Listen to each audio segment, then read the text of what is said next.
I think we will this week because it's now a bigger deal. Mm-hmm. But like, why buy the content just to censor it? Like, isn't like would like it doesn't make sense to me. Like, you should know what you're buying. And again, it's the whole like, oh, they're rewriting. They're gonna try to rewrite WWE history, but it's like, but not really, because it's not like they own WWE. They're just they're basically renting the archive for what, 5 years is what the deal was. Yeah, for 1.3 billion, something like that. Yeah. Which I don't blame Peacock for wanting that content on their network, because aside, like, Peacock is, I think, the lowest tier, because I'd say the top tier is HBO Max, Netflix, Hulu, Disney Plus, and then anything else, like, and then there's Peacock.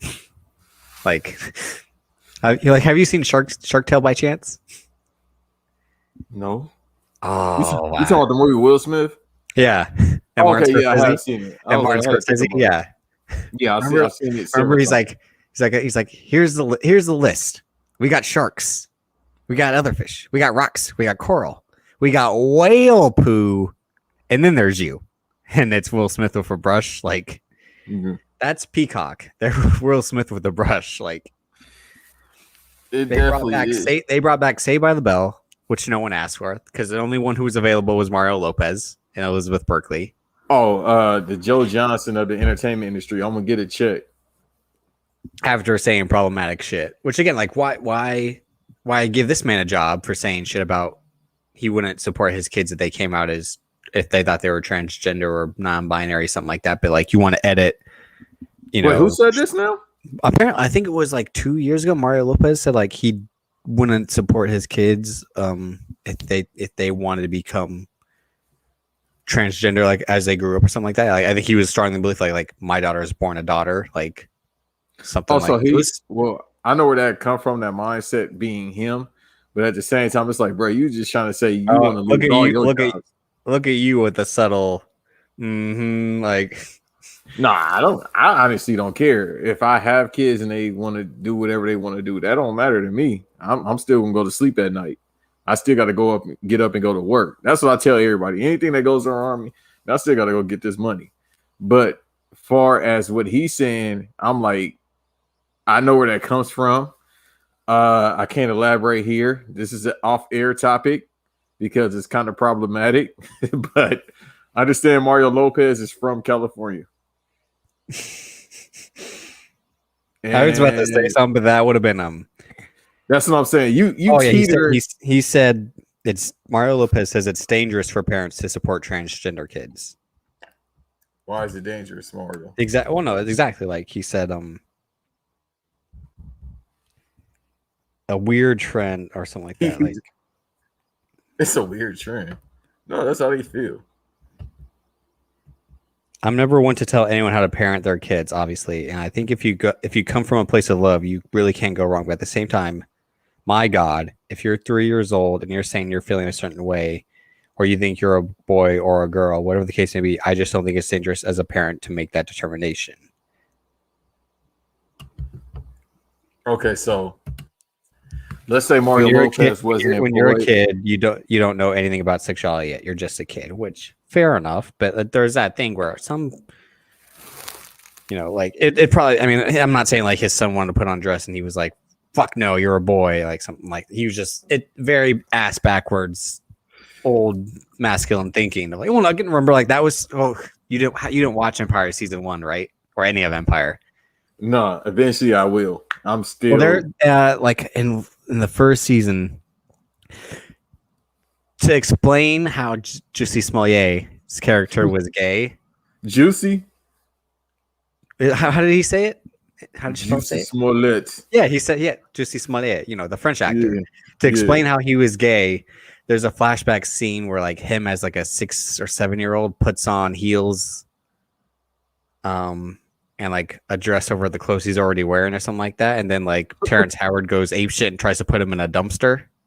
Man, take that dress off, man. Basically, yeah. And again, this is by Lee Daniels, so I mean, you know what you're getting, something like that. What do we So get before I say you? Before I No, say it, Davis, what do we get? no, everyone knows that. Like everyone makes fun of Tyler Perry for his, for how his movies are, but Lee Daniels is on a similar path, don't you think? On a similar level? No, because the thing is with. All right, I could say so many ways I could go with all this talk. So with Lee Daniels, it's more so he's like in the soft core of homosexuality stuff because he's open, so it's kind of like soft core, film for him. Whereas it's like, or I wouldn't even say soft core. No, I mean, like, right. So like, everyone hates. Like, you ever seen Precious? No, yeah, I won't watch Precious. It's too dark. Wait, you've seen it though? I know scenes. I haven't seen it. No. Yeah, I watched it one time. I'll never watch it again. I've only seen clips. See, I don't think I've ever seen a Lee Daniels movie that I can think of. Yeah. You didn't see the movie with Cuban Gooding and Helen Shadow Boxer? No, I didn't see that. Yeah, that idea was stolen too, by the way. By you? No, From absolutely you? not. Oh, no, okay. Dame Dash has been trying to sue Lee Daniels for like 10 years. That's the thing. I know there was that one interaction because Deezus and Mero talked about where like they both were on stage and Dame Dash just basically try to shake him down on stage. Like, yeah, like basically where the fuck's my money at? And Lee Daniels like, I don't got your money. What do you mean? Like, I physically don't have it. It's on my like credit card. Academics like like nervous. Like on stage with the Migos, like, yeah, I don't physically have your money, bro. I would have to go to the ATM. And that lawsuit has been there for years. But I mean, like Mario Lopez says all this and that, and they still give this guy a show. But that's a show that they created. Is what I'm saying. So like WWE comes in their content library, they're like, yeah, maybe because it's like they're not like the character of AC Slater isn't saying that, so maybe that's what Peacock is trying to do, like, the character. Like, I think Peacock is like the characters of Roddy Piper are racist. Was Roddy Piper an actual racist? More than likely, I would say. I wouldn't be surprised if he was. They all were for the most part in the 80s.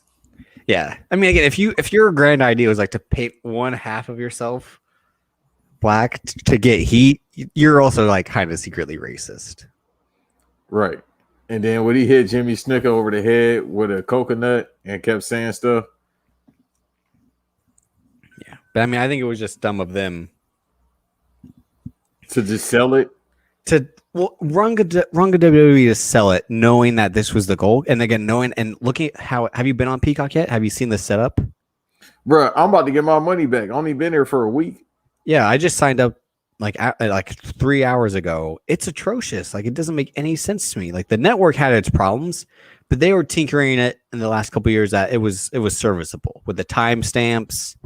It was always good from the start of how like WCW, like Nitro, Thunder, pay-per-views, this and that. Like, I mean, I came up with the idea that like WWE should have sold the live pay-per-view rights and like and their docs to Peacock, and then kept the network alive as just the archive. Anything prior to 2020 would be on the network. Like that, right? It's like, and you can get two prices for one, essentially, because us wrestling fans are dumb to be like, well, I'll want the old shit, but then I'll want the new shit too. Like, my thing is, why not just up the price to $20? You was at $9.99 as you promoted for like a year straight when it first came out. Since and up until this year, like, yo, just charge $20 for it. Realistically, they were dumb to put $9.99. Like, I know they were like pay-per-view market was dying. Like, it was bad in the last couple of years, but they could have just put the network up again as a content library at $9.99, and people would have bought it and then or subscribed. And then people, if they were like, pay-per-views are $20 a month, people would still buy pay-per-views or found other means. But they were like, no, let's just do two for the price of one, because they never got the subscribers they wanted, and they were given this inexpensive bundle of all their shit. Right. Just charge. I mean, Netflix goes up like every month. It seems to be. Yeah. Just Disney charge Plus, like $20. I think Disney Plus just went up $1, and then HBO Max, I think, similar or something like that. Yeah, it's like $15.99 now instead of $14.99. If I'm not mistaken. Well, and then like I got the $4.99 Peacock. That's the one that's Peacock Premium, but it says with ads. But then if you look at Peacock Premium Plus, which is the $9.99 one, it shows ads on certain live events. So it's like, which means like any live sporting event or WWE pay-per-view, they'll probably have ads. Or it's like I was just watching the Defiant ones, which I was shocked to find out was on Peacock instead of HBO now. I'm like, what the hell? Okay. Yeah, because I think it's only like a couple ECW, because you know I'm the ECW guy. Mm-hmm. It's only like a couple of it's a couple of WWE. I'm tripping. It's a couple of ECW pay-per-views on there.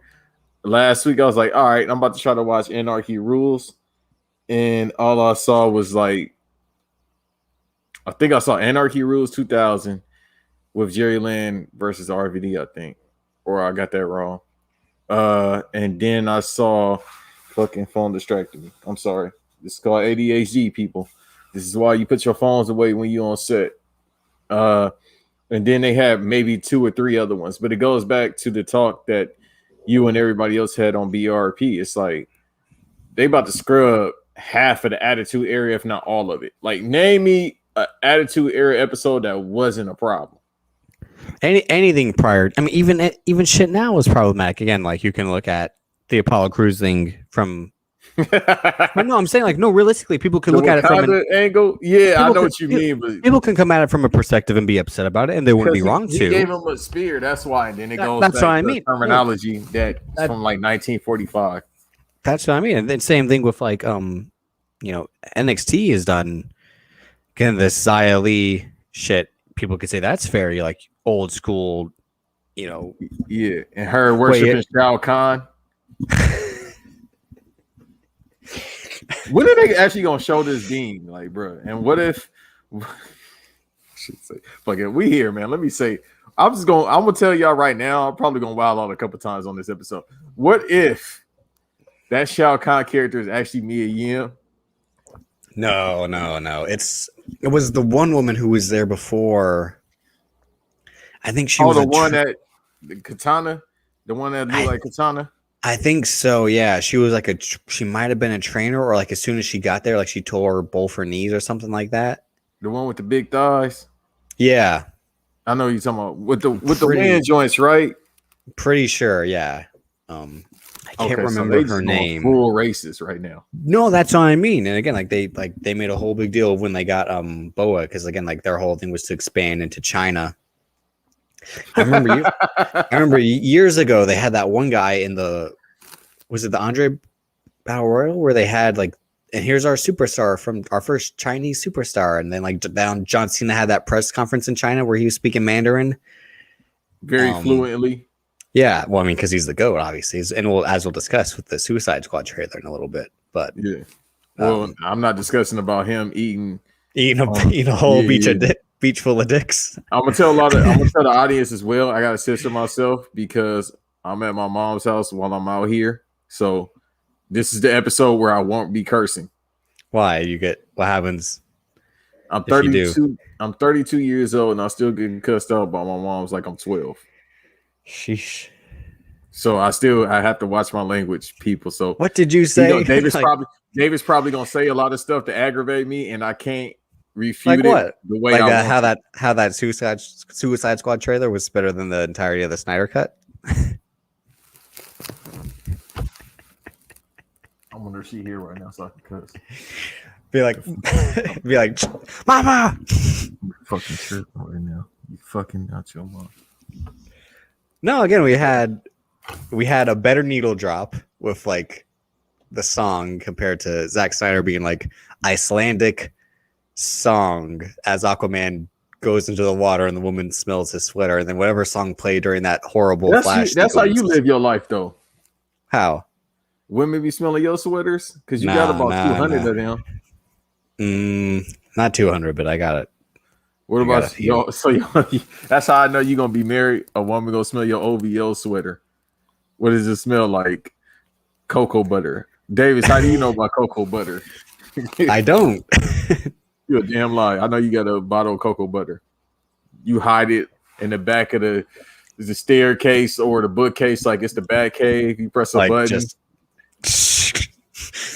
Yeah, come on, Yeah, bro. where I keep my do rags and all that. Yeah. You talk to too many black women not to know what shea butter or cocoa butter is. But no, yeah, You want to talk about the trailer? Or you want to go back to the WWP? I mean, like, I think we're both in the agreement. I think all of us as a fan and collective are like very upset that like the network was at a place where it was finally good or tolerable. Then they make this. They made no again like when I would get on like it was for me at rewind. least. I had problems on the Fire Stick, but that's the Fire Stick. Yeah, no, on the consoles it worked better for like the rewind. Oh, see, really, like whenever I would watch like SmackDown, whenever I would try to catch up on SmackDown, I would put on my PS4 and like it would constantly like buffer, like after every like 15 minutes. Mm-hmm. But if I watch it on my Mac, I'm like, no problems whatsoever. So I'm just like what is it what you're watching on as a thing? And he still got Windows 98 servers being this man. I promise you, he doesn't know how to work. Those tweets that he sends every now and then, especially about MLK, because he loves MLK. Those are the only ones that are real. Because remember, he did like Happy Birthday, Shane McMahon, like, and then like for Triple H, it was like I could never have met a better individual in my life than this man right here. It was something in that context of something like that. It was very like, you know, praise and like jerking off Triple H compared to like Shane McMahon, like, oh, it's your birthday, happy birthday, hey. And that man's the GOAT. Like you tweeted yesterday, like he had a baseball jersey, a customized jersey for every pay-per-view. I'm gonna get I'm gonna get the WrestleMania 37 one when it goes on the shop this year. Shit, I'm saying we need a back collection. That's the great thing about, you know, they've always done with merch. Like once it's gone, it's gone. Because I've been wanting the day one ish shirt forever. Mm-hmm. I still, even though it wasn't mass produced, I think it was actually that Dudley Boy tie. I might be able to find out. Don't say the blood thicker than water, or the I got wood, that shirt, something like that. Would I get that? I actually talked to women. Oh no, wait, blood is thicker than wood. That's what the shirt said. Yeah. I mean, maybe it is, but your wood, never mind. Blood, get it? Metaphor. No. This is the tie-dye one they had back in '99 when they first. Oh. They had it in ECW, but when they got to WWE, they was wearing tie-dye as well. So I might be able to actually get that. I'll figure out a way. I just gotta get. I mean, there's shit like there's again, like I want to know if anyone's bought like shit off of Grailed, because they got like this dope Sting shirt on Grailed, but I'm like, has anyone actually gotten their shit they ordered from Grailed? Because I don't want to like. Yeah, so because I think they sell NBA jerseys and all that, and no. Why, have you bought one? No, I was thinking about it, but I was like, I don't know about this one, bro. They sell like a vintage Shaq jersey for like $30. I'm like, no, I know, that's what I mean. That's why. Well, like I think in the description will be like slightly used, and I'm like, so did someone wear it, take it off, or they probably sweated in it, bro. Yeah. Or they probably got drunk in Vegas, got socked out, and then the blood is in it. I think we might have to ask someone in the Discord if they have an experience about if they've ever used Grail. I think we might have one or two. Yeah, because I'm thinking about buying a couple of jerseys. I need to finish my Bulls collection. I'm not going on Grail. But yeah, not buying Scottie Pippen jersey either. Fuck Scottie. Forget Scottie Pippen. Mr. can't get any checks. No, pimping, simping. Pimping, sipping. That's what I call him. I mean, that's why he was, because again, he's got the good teeth now. That's why he was pissed he didn't get paid. What you say? He's got the good, again, like you see him in The Last Dance. He's got my teeth. Then you see him, I mean, in the 98 footage, but then you see him in the current day footage. He's got the Roman Reigns teeth. Bruh, that's hilarious because I never even thought about that. He did have some beat up teeth. Like he spent because he was too busy tricking. That's what I mean. Like he Like, got bro, paid. he was tricking, and from what I heard, he was in Chicago tricking because he got a couple kids. A couple. He got a lot of kids. Okay, never mind. He got a lot. Oh, I don't know. I mean, I wouldn't be. No, he has a lot. Not Sean Kemp levels though. Nah, I mean Sean Kemp. That's who I aspire to be. Is Sean Kemp level? Because It's like what Sean Kemp versus Calvin Murphy, right? Is like who had the most kids in the NBA. No. Not even him and Calvin Murphy. If we want to say outside the NBA, it's Sean Kemp versus what's the football player? They got like literally 15. Antonio Cromartie. Cromartie, yeah. When he was like, bang, like he was like, and then he finally like got snipped, and it still didn't work. And then might have had one or two more, I think, or something like that. He had two more after that. Yeah, it didn't work. Which again is like, I mean, apparently the one that coach got is the fireproof one, so to speak. You talk about someone that can rival Sean Kemp. Shit, easy. Since his rookie year, he been having kids. I'm going to the military bed. And you've seen The Big Hit, right? With Mark Wahlberg and Lou Diamond Phillips, Bokeem Woodbine. It's a great bad movie. Bokeem Woodbine. No, it's horrible, but it's good. There's a scene where Bokeem Woodbine's character is like he plays a guy named Crunch. And I think there's a scene like he's never jacked off, and they're like, "Are you serious?" He's like, "I've been fucking since I was 10." Like, so it's like he never needed to. Like, that's definitely coach. That's definitely coach. No. Antonio Cromartie, bro. Like, I think Layla Rashawn's in that movie because Mark Wahlberg. They're a hitman, and like she's Mark Wahlberg's mistress, and he's with Christina Applegate. That's like his girlfriend or something like that. Me and Fan were talking about this a couple weeks ago because he said he saw that in the theater. I'm like, you saw that in the theater? Shit. Like, yeah, I'm like, who just says let's go see this in the theaters? I mean, it was Mark Wahlberg. All the bad movies I've seen were at home, bro. Yeah. I wish I could pull this up on the screen. I went to Antonio Cromartie. It says children. They have 3 listed, then they say more in bold letters. But I mean, we're 22 minutes in now. I mean, this is episode 3, Banks versus Davis. If you had heard the most recent episode, again, it wasn't an episode by Banks and Davis versus Antonio Cromartie kids. Nah. I ain't trying to fight Antonio Cromartie or his kids. And he's got a coalition of the willing. 1, 2, 7, 8, 9. He has 10. They only counted 10. It's more than that. So he's got enough for on a football team. Takes 11 to put on the field. Or he got enough for a basketball team, playoff roster. Just a 10-man roster. I see. You haven't seen Trainwreck, right? You haven't. No. Okay. There's this scene where Amy Schumer basically breaks up with John Cena. Oh, I did see that. Okay, there's a part where he's like, I want to have 3 boys, and then like 2 more boys, enough to field a basketball team. And she's like, what? He's like, I was gonna ask you to marry me. She's like, really? Like, which I think we all were the same thing. Like, like. I mean, maybe that's his style, man. Some people. No, we know whose style that is. Yours? No, I'm here to show the world. Come on. Well, she looked like Dolph Ziggler. He fucks women that looks like him. Sonny, Jenna Marbles, her.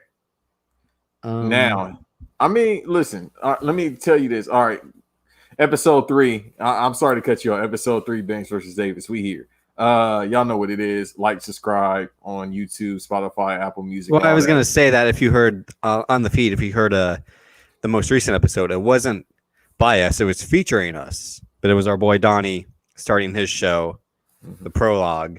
So give that a listen. It was a great time. Shouts to Winston, shouts to X. talking about the Snyder Cut and a whole bunch of other random bullshit. But Yeah, and I was more so just in the back, like Pat Riley, just looking at the game. oh, look at you trying to pat yourself on the back. No pun intended. I'm always gonna be the coach, man. You ain't fucking look at. You know what? I was gonna go too far. No, go ahead, say it. I was saying, look at the head of hair Pat Riley had. Come on. Hey man, listen, Black Pat Riley, bro. I get it done. I mean, you could be JB Bickerstaff. I thought you about to say Monty I Williams. was about to say Herm Edwards. I was like, all right. No. I mean, I think you and Herm Edwards have the same attitude of like, you play to win the game. Shouts out Inglewood legend, by the way, too. Oh, really? Yeah, he's from LA. Oh, so that makes sense. How? Please explain to me. No, of the you play to win the game. He's like, that makes sense now. I mean, wait, let me make sure. They say Jersey, but I swear he was from LA. you go, Keep you just going. trying out here trying to just claim people, but yeah, but no, we got a stacked show. You know what? Speaking of Lakers, He went to USC. I knew this show was in the making about a year and a half ago when they announced it because the idea sounds so dumb. The Showtime Lakers show. It's going to be called Showtime on HBO, which is hilarious. That's why I was like, are they really going to do it? Like, watch Showtime on HBO? Like, and then Showtime's like, the channel's like, what the fuck is going on here? Like, I'm not a Laker fan. Y'all just look at my face, bro. I mean, Why? I get why, because there's the famous book, and that team, you know, had a lot of historical significance in the 80s. You know, Kareem, Magic, again, style icon Pat Riley, Dr. Jerry Buss, who again, I don't get how he was a doctor, but then rich enough to buy a team, and then somehow a playboy at the same time. He's a white doctor. He was basically Bruce Wayne somehow. Bruce Wayne's dad, Thomas Wayne. Because remember, yeah. Shit. But then, yeah, I remember like this is the whole and like they're gonna actually try to cast like guys who played basketball but weren't actors, which is always like, I don't know, because if you cast actors, I mean basketball players that aren't actors, like Ray Allen's good and he got game, but like Rick Fox is the only guy who could like act and play basketball, probably. No, he couldn't either. I mean, yeah, movie star good looks. I'll give him that. All right, And he's Canadian. You putting he's I think he's by way of Canada, bro. He is. He's Canadian. Yeah, he's by way of Canada, but I don't know if he's really from there. I'm looking it up right now. Man, he played at North Carolina too, right? Yes, sir. Let's go. Yeah. UNC. But yeah, I mean, I think it was just I think Adam McKay is a co-producer because I think he's a Lakers fan, if I remember correctly. It's just like a big prestigious project because you know everything HBO does essentially is prestigious. It has that stigma of top-notch quality, and they announced that Bo Burnham. Do you know who Bo Burnham was by chance before? I think so. The guy who was like big on YouTube in like the early 2010s. Yeah, for like being like a singer / comedy act. Yeah, I think yeah. Because I looked at him, I'm like, man, that ugly dude looked familiar. That's all I said. Oh my god! Well, he's recently he directed that movie 8th Grade like in 2017, I think. And he was recently in Promising Young Woman, a very good movie, where of course he plays like the guy of your dreams because he's tall, but secretly turns out to be an asshole. So like, don't be so obsessed with height, ladies. Tall guys are assholes too. Hey man, you don't need to even say that. Just don't worry about what they want. Worry about the ones that want you. You feel Well, me? they announced that. Well, Bo Burnham is not going to play Larry Bird, which I would say is kind of spot on casting because they're tallish guys. You've seen the Nick Kroll Larry Bird sketch from the Kroll Show? No. Oh, it's hilarious. Nick Kroll plays young Riley Larry. Yeah, he's playing Jerry Buss, which makes no sense. I'm working with you, bro. You know I got ADHD. John C. Riley is Jerry Buss. Yeah. I know, right? They don't Keep look. going. They don't look nothing alike. But I mean, no, this Kroll Show sketch is hilarious because like he plays Larry Bird young, but like he has the back injury that he'll get like 8 years later, and he's like, and the whole thing is like shootings for show. Yeah, shootings for show offs. That's all about fundamentals. And he practices on the farm. It's great. Look it up. I messed my back. I can't do it any accent. I messed my back up fixing the roof. He had to retire because he decided he's his like, own roof. yeah, Nick Kroll's thing is like, come on, Larry, you know, you good for nothing, lazy. All you do is just sit around all day, Larry. Like you know, again, like he calls Michael Jordan. He's like, fuck you, bitch. Hey, listen, Shawn Michaels, who put himself over. Oh, I lost my smile on my back going out, but yet the guy Larry Bird took out his back fixing his roof and still played like 2 or 3 more seasons. Which one you think? He put on a back brace. Shawn Michaels couldn't wrestle on a back brace because his back is looking because of something else. Whoa! Up here, I lost my smile, my back hurt, but I gotta take 4 years. And this y'all go. You too, 4 years out, and Larry kept playing. And Chucks, not my goat. I would just say not Chucks. He was playing in the Weapon X Converse by then. Bro, no, they still Chucks to me. I don't care. Converse Chucks. That's all I know. You try to hoop in them. That's because you're from LA. I hooped in Chucks once. No, them Converse. Those I had a pair of those, bro. I felt the same as Chucks. You said you had a pair of those, but then get mad when I'm like, you're 14 when WrestleMania 2000 happened. You're like, I ain't that old shit. Like, I'm not that old, bro. And you from Antioch. That's why y'all don't wear Chucks. I don't know which. Y'all probably wear Feeless. I don't know what y'all wear up north. Chucks fans, Nikes. I mean, yeah. Oh, y'all wear Vans as well? Yeah. Okay. Y'all near the beach? I think the California shoe style is again like we wear Chucks, now Valleys, and then Vans, and then anything else. I mean, if you play basketball, you wear Nikes, or I hope not Adidas. Shit, just because Dame Lillard's from Oakland doesn't mean you got to wear Adidas. Nah, nobody I knew growing up was wearing Adidas. We was calling those trash shoes. I mean, they were. I played in. When I had basketball skills my sophomore year, I was playing in my Air Force Ones. I can imagine you playing basketball. You was definitely a fundamental. You probably was like Luka. I was definitely Tony Allen. Yeah, I couldn't shoot well. I mean, I could get hot. See, because Tony Allen never really got hot. So I was like, maybe, yeah, like someone like Cephalosha. I was basically like a 2-guard that like couldn't shoot but could get hot sometimes, but like would play defense hard and like get steals and assists. Oh, you was Andre Roberson.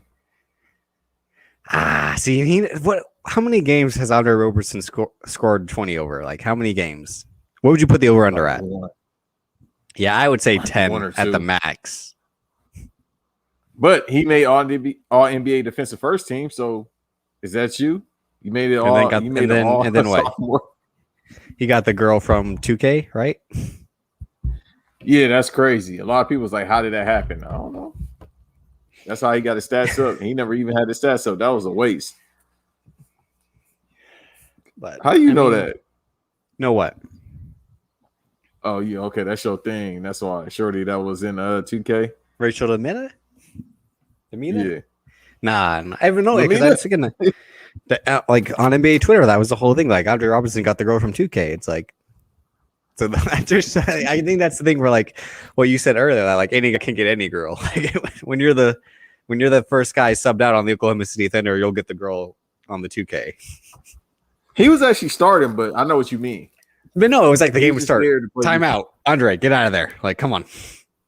Yeah, you just need him for just to play the first 2 quarters, just to play deep. Well, for the most part, the first quarter, a couple minutes, just to play defense. While KD and Westbrook, I mean, if you put Deion Waiters out there right away, he's just going to shoot 40 times. Yeah, he has favorite on, and I got it in my phone. I had it as a wallpaper at one point. I'd rather shoot. I'd rather go 0 for 29 and shoot, knowing that I'm trying to score or something like that. That's a metaphor for life, kids. Deion Waiters is a metaphor for life. Deion Sanders has metaphors for life too, with the look good, feel good, play good. Those are metaphors for life as well. Yeah, but only Deion could do that, bro. Hey, I'm trying. No, I ain't gonna say you look good because you're a grown man. I don't compliment grown men that way, but you doing all right for yourself. Hey, you look good. Like, hey, the fuck did you say to me? Like, right? What did you say about my beanie? And my I ain't Mickey. I ain't Mickey Free. No, you are now. You just said it. Mickey Free is not a girl.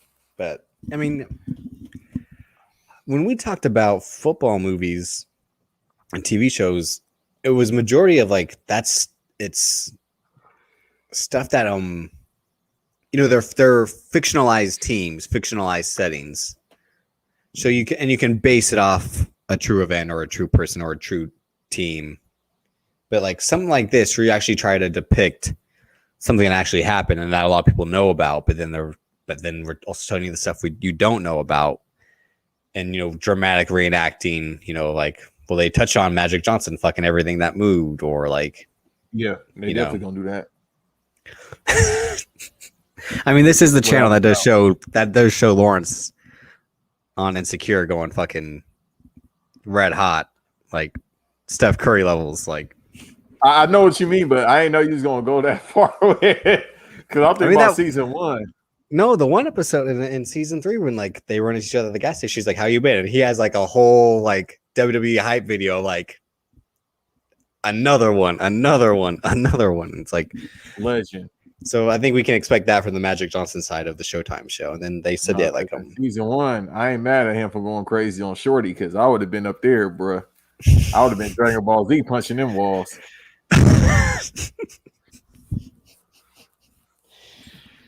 Shit. But with 10 women in the bed, then they're gonna try to put a highlight tape of like which one gave him the no good. Yeah, there will be a like he couldn't look past that. A patient zero scene, yeah. And they'll touch on. Well, I mean, I think it's from the start because Jason Segel from How I Met Your Mother and Forgetting Sarah Marshall, he'll be playing Paul Westhead, who again was famously usurped by Pat Riley on those Lakers teams as the coach. Jason Clarke is playing Jerry West, which is like okay casting, I guess. They kind of look alike, but I mean, I'll tune in because it's HBO. And it's an NBA show on HBO. I think they'll do a decent job. I don't think it'll be. I think it'll be like Ballers. I don't think we'll see as much basketball on the court, like in games. There'll probably be a lot of practice stuff going on, and maybe 1 or 2 key reenacting scenes. Like they'll probably do the game where Magic Johnson went off against the 76ers in the 80 finals or 81 finals. No, the 80 finals when he was rookie of the year and champion and finals MVP. Yeah, if I'm not mistaken. That's what I mean. I think they'll probably. I mean, that probably might be the season 1 finale, I would assume, or whatever. But I wonder. And then they got Michael Chiklis playing Red Auerbach, which is hilarious. I mean, that was fitting, bro. But he bald, he's short, but he's swole. I don't think Red Auerbach was swole. Red Auerbach looked like a stocky guy. He just looked fat, bro. I mean, Michael Chiklis isn't like fucking yoked. I think that was a lot of like, again, the whole thing of him on the show was like, he's a guy who's 5'7", but because he's, round, he looks like he's a brick shit house. Yeah, I'm looking at the caster right now. Solomon Hughes, I never heard of him. He's playing Cap. So I wonder if he's actually 6'11", or are they gonna CG him being? No, again, I think it'll be the thing where like he's probably like 6'4", so everyone else will be my height to show the height difference. All right, so the guy that's playing Quincy Isaiah, that's playing Irvin Johnson, I wonder if he's gonna do the accent. What's the accent sound like? Yeah, so in order. When me and Cap was there for us to win, that more so sound like New York, but you playing the basketball like Mero. Remember when Mero would be like, "See, what happened with the basketball was like, I did the pick and roll." Yeah, I think it's him. It's somebody else that do a real good like Irvin Johnson accent. I feel like it's Ari Spears. It's somebody. Probably Desmond Idris. Somebody does it real. No, I don't think so. Even though his Jay-Z, that was like insane. I said, bro, this man is the man of 1,000 accents. So I mean, because you were really like, why? There were 2 projects this week that were announced, and this why? Because it's the Lakers. More so like, what do you get from this? But I guess it's like, all right, how they was living. Like somebody said on Twitter, they're like, what they gonna do when they show AC Green just being in a hotel with no women?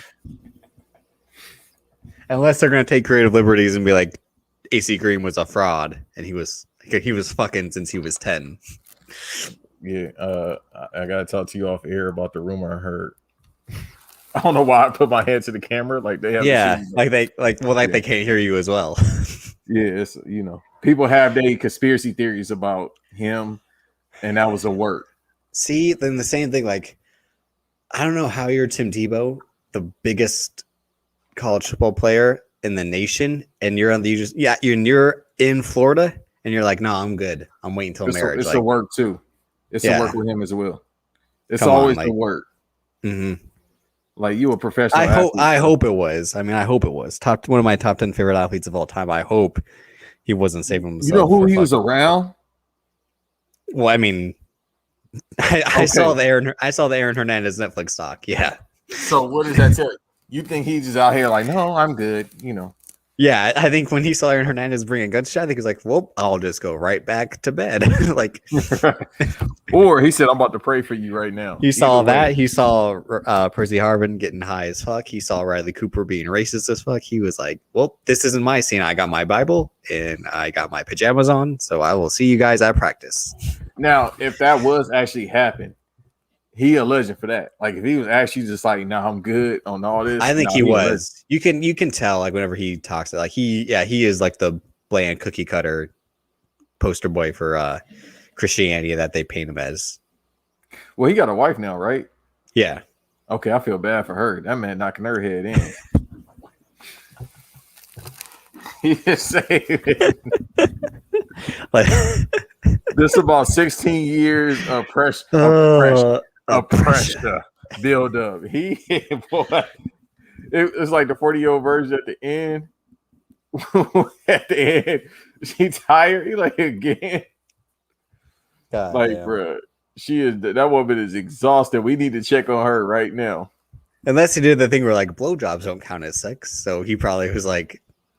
Nah, I think he was full on. No, I agree. No, yeah, he wasn't like let's cheat around the bases a bit. Like let's get a walk instead of a single. Like, but that's what I'm saying. He a legend, bro, because it was like literally he had to avoid just any. No, that's again. He was at Florida in the the mid 2000s. Like again with those guys on the team. I mean, I think the Pouncey brothers might have been there the last year he was there.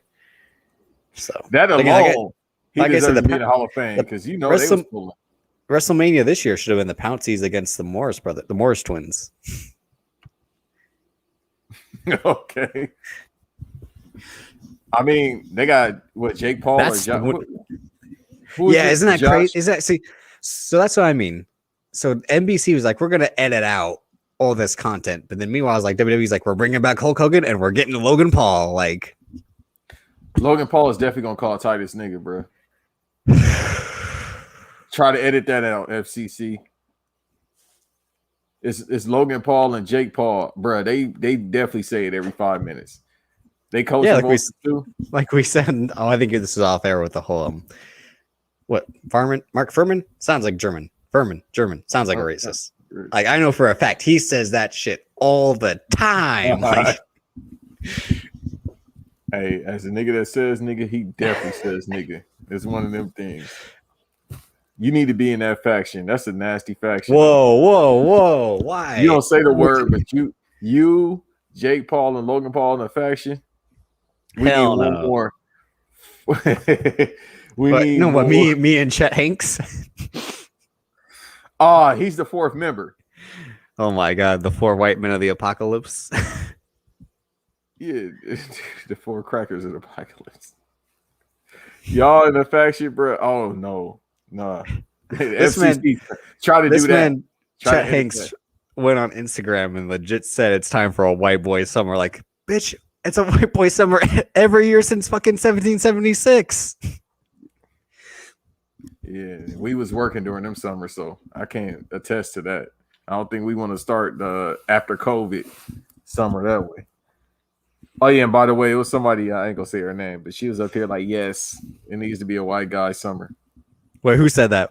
I can't say it on air. But We're hang on, losing can you just say, was I right? No, but I told you was right.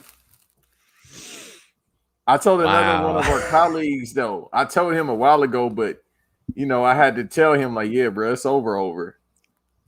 I even said, "Oh, this how you feel?" She said, "Yes."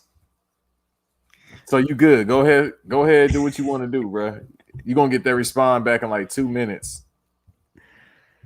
And I'm just gonna say this: it's the South, not the East, that this person is in.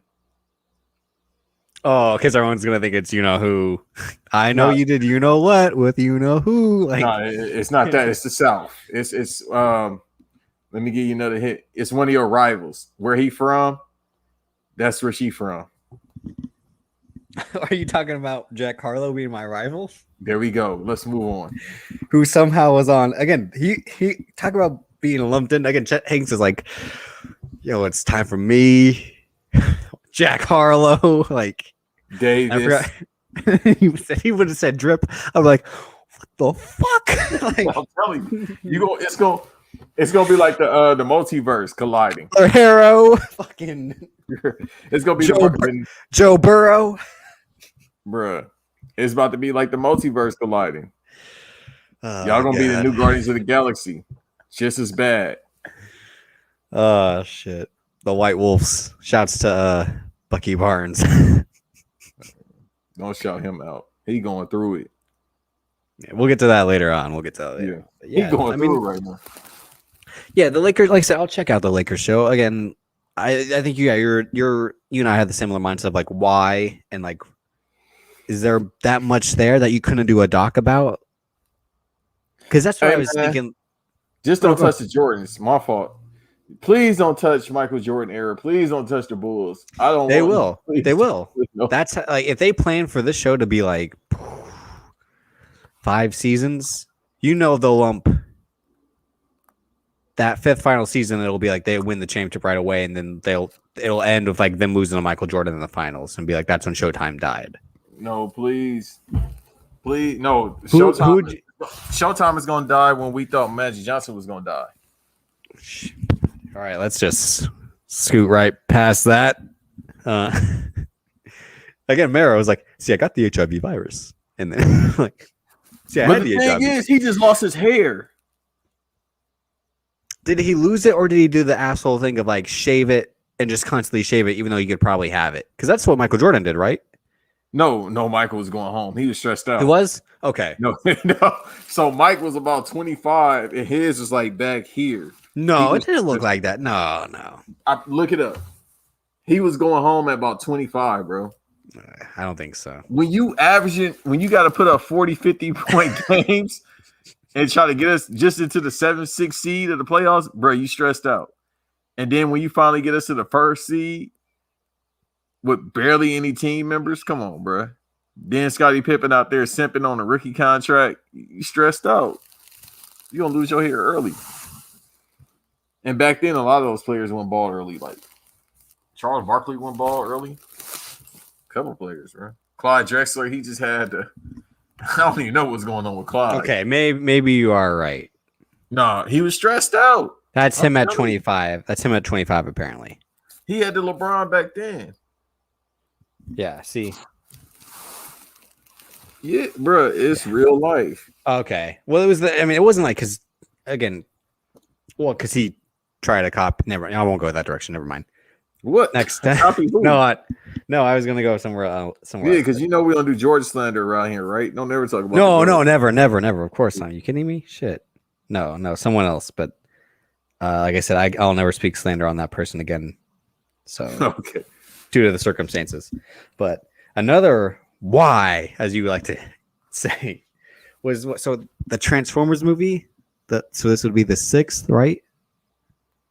Because I think they said Stephen Cable Jr. was supposed to do it, but then they said, "Now this is a different director." And Stephen Cable Jr. did Creed 2, underrated sequel. Go back to listen to the sequels episode. Did you see both Mark Wahlberg Transformers movies by chance? No.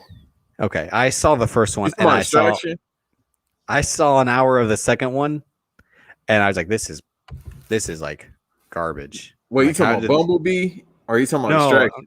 I'm talking about. I saw Extraction, and then I saw The Last Night. Oh, Last Night. Yeah, I watched 5 minutes of it, and I turned it off. Yeah, after an hour, I tapped out. I can't do it anymore. It had guns, and then it cut back and forth. Swords. Yeah, it was like King Arthur got involved because again, fucking Akiva Goldsman, who like the biggest hack in Hollywood. He is. Tell him why. You know, because like this guy won an Oscar for adapting A Beautiful Mind, a book. This was also the sole writer of Batman and Robin. And if you've ever seen anything he's done since then, trash. Winter's Tale, which is like I think he directed. That was the Colin Farrell movie where like Will Smith is the devil secretly or something like that, and his cameo. Huh? Yeah, very very weird movie. Why haven't I heard about it? I haven't seen it. Was because it bombed that bad.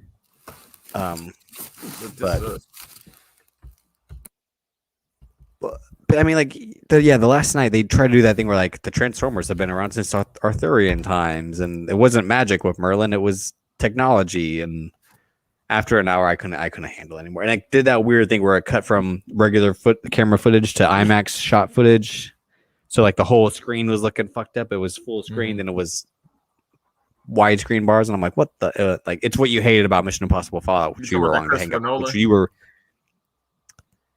Yeah, in Mission Impossible Fallout, yeah, like when Christopher Nolan did that for the sequence, like he did for the full plane sequence in Dark Knight Rises, and then anything that was just like two people talking, he went back to regular cameras, I believe. But yeah, but I mean, I'm with you. I don't think we need any more Transformers movies. I mean, unless they're just gonna do something like Beast Wars, where it's purely Transformers, no humans, which was what was supposed to be the fourth one originally. Before it became Extraction of Mark Wahlberg, it was just supposed to be Transformers only on like Cybertron. Mm-hmm. So that's what they're probably doing with these sequels or whatever. I still haven't seen Bumblebee, by the way. I actually heard it was pretty good. I have no intentions of watching it. Well, you know who directed it? Who? Phil Knight's son. Really? Yeah, he's a director. He worked like on all those Leica stop motion movies, and that was like his first directorial debut live action. Because then they try to get him for Uncharted, then he dropped out of that because he was like, I know this shit's gonna bomb. Get me the fuck out of here. It might not. Uncharted is still I'm looking it up to see if it's still slated to come out this year. It might not bomb though.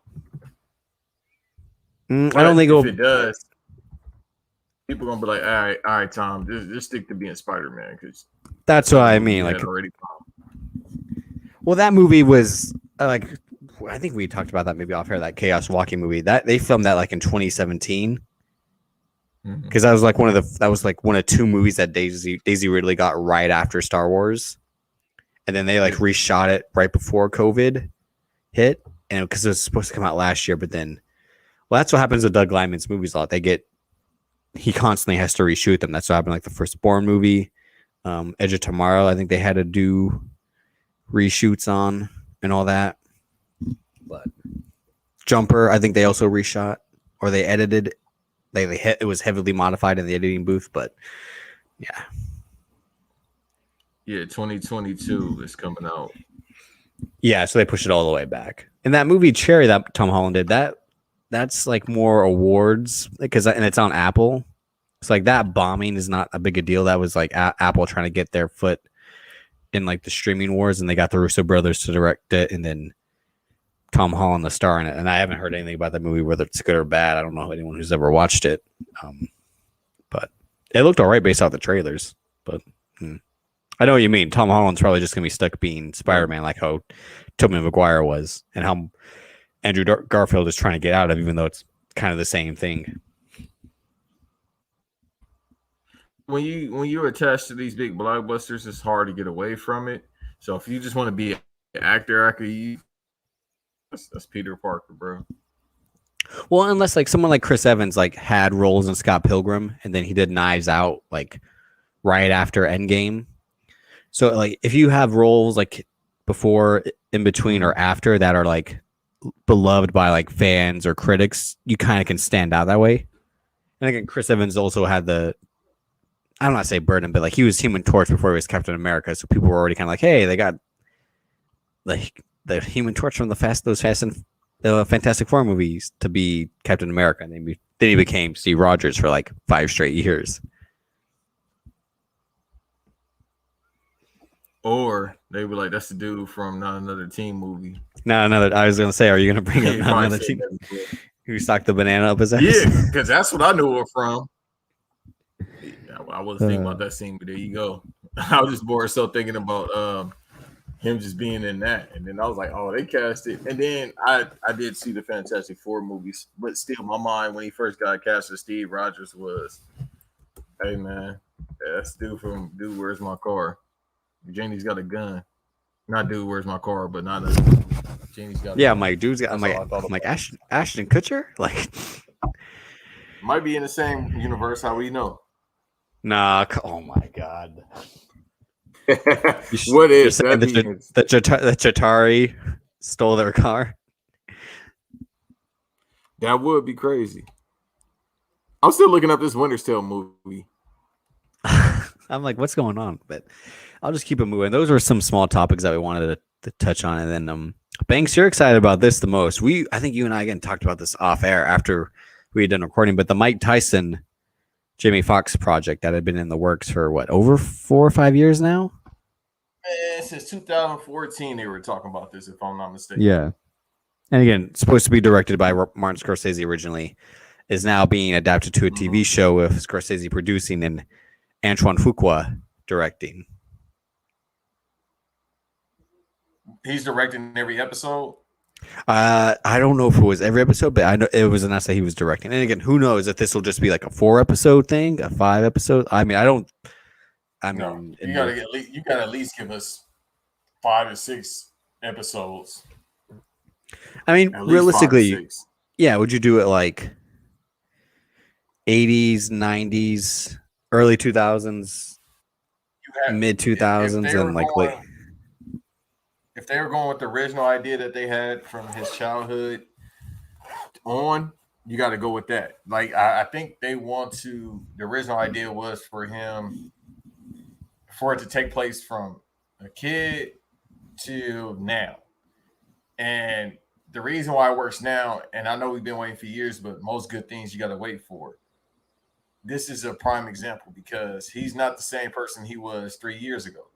And then that's not the same person that was that person 3 years ago. It's like Mike Tyson just keeps evolving over and over and over. And now apparently he's actually taking that fight with Evander Holyfield when he said, I was going to say, like, do you think this series will cover the Roy Jones Jr. Triller fight? They probably won't go that far, but you could honestly, because it's just like Mike Tyson, like I said before, is a mystique to me, so to speak. It's like an entity. It's like, dude, it's not a human being because he just keeps renovating himself over and over. And then we hear about him being from a kid hungry in East New York and East Brooklyn to now him just not being that angry person that he once was before. Yeah. Well, see, that's what makes sense. So I think it's better. So you're excited for this, whereas like it's kind of along the same tones of the Showtime Lakers show, though. Again, like a story that we kind of are aware of and we've seen told in documentaries, and there was already a Tyson doc that came out in 2009 that Carmelo Anthony produced, which is more about Tyson at that current state. I think it kind of covered his career, right? But it was the man he was then. But then they did But then there was one night in Vegas in that first one on 30 for 30, which was the night of his fight and the same night that Tupac got killed by Reggie Rock Bythewood, who did Biker Boys. And then there was the other two. I think they did the one mainly about Evander Holyfield, but Tyson's a part of it, of course. And the same thing with the Buster Douglas one. So, I mean, with Tyson, there's almost everything you can know about him. It's just, and they did what the Michael J. White played Tyson in an HBO movie, right? But yeah, and he said he didn't like it. But the thing is, it's Mike Tyson or Michael J. White? No, Tyson said he didn't really like it. And I can understand as to why. And then that Hulu, before I get to what I was saying about him in this state and why it's perfect that it's taking place now. So that Hulu documentary or whatever that was unauthorized by him, I don't know if it's still on there, but this is 2 weeks ago, somewhere around there, when we knew this, it was finally picking up speed. This Jamie Foxx project was finally picking up speed because he talked about, I'm going to be announcing in a couple of days an authorized production that I'm gonna have insight in. Whereas this thing on Hulu, him and his team, they didn't even authorize it. Somebody just put it out. Yeah, it's probably like the same thing with the Tiger Woods doc that aired on HBO a month ago. Yeah, it's just to air these people out. Like, bro, we know they got, things that happened before. We don't need to elaborate on it. So it's the same thing with Tyson documentaries. They tried, or Tyson documentaries, the ones that he really don't have insight in, and that's why he cusses out people in the media. Well, he used to, like, when they'll bring up stuff like of him going to jail for something, he was basically, he had to do time for it. Mm-hmm. And he was accused of doing. Yeah. Like, they try to bring it up, and he cussed out that news dude. You're a piece of crap. Well, he said something else, but you're a piece of crap. Thought you was a nice guy. Like, the dude said you got locked up for that. They always try to bring that up with him. I mean, and that was kind of what they try to do with the Tupac thing as well. It's like someone who said he was falsely accused, that he would never do that. They painted him as someone who would do such a thing, and that was the good thing about that One Night in Vegas talk, is that they were two guys with kind of the same situations, just from different backgrounds, but like with the same attitude and the same set of circumstances to overcome and all that. Once they got there to their fame and fortune, Right. And that's what the big deal about The Last Dance was, is that, like, this is like the definitive Jordan doc that you'll ever get, because it is his permission, because he somehow owns his likeness in a way that no one else does. And that's what I mean. So, like, and sure, people could say it's propaganda, Jordan propaganda, The Last Dance, and they're not wrong, and I'm for it. It paints him in negative, in a positive light. It does paint him in a negative light too, with the gambling stuff, and then how he was a bully essentially. But like, he caps it out perfectly with, like, that. Well, if you don't want to play that way, it's okay. You don't. Shoot. For the most part, they did say. Well, Horace Grant said a lot of that stuff was a lie, and Scottie Pippen said it as well. The guys who, yeah, I think at the end of the day, those are the guys that are still bitter that Michael Jordan is the reason those teams won, whereas like he didn't win until those guys that got there type of mentality. Like, it's like giving Jordan 90% of the praise and those guys 10. Yeah, that's what the documentary is based on. But I mean, for the most part, you got the Steve Kerrs and you got Busher and you got Will Perdue. Was Will Perdue in that as well? I think so. Yeah. I think Will Perdue is the guy who's like, this guy got me rich. Like, this guy is the reason. Like, I wouldn't have won titles if it wasn't for this guy. In his house, like, he got like arcade cabinets, and sodas and all that. So yeah, but no, it's just it's the whole thing going back. And I don't need to cut another promo on Scotty, because this is the second pod I've cut a promo on Scotty, and it has nothing to do with the Bulls. But I don't really like Scottie Pippen, even though he did get a 6th championship. It's neither here nor there. It's one of those things where if it's from your perspective and it's a team effort, it's a problem. It happens a lot in sports documentaries. Whereas this Tyson documentary, it's from his perspective. Every single thing. It's why they got Scorsese involved, and then they got Antoine Fuqua, and then Jamie Foxx, who's been knowing him for years. So that's why they stuck with him being the actor, and because nobody else could really do that.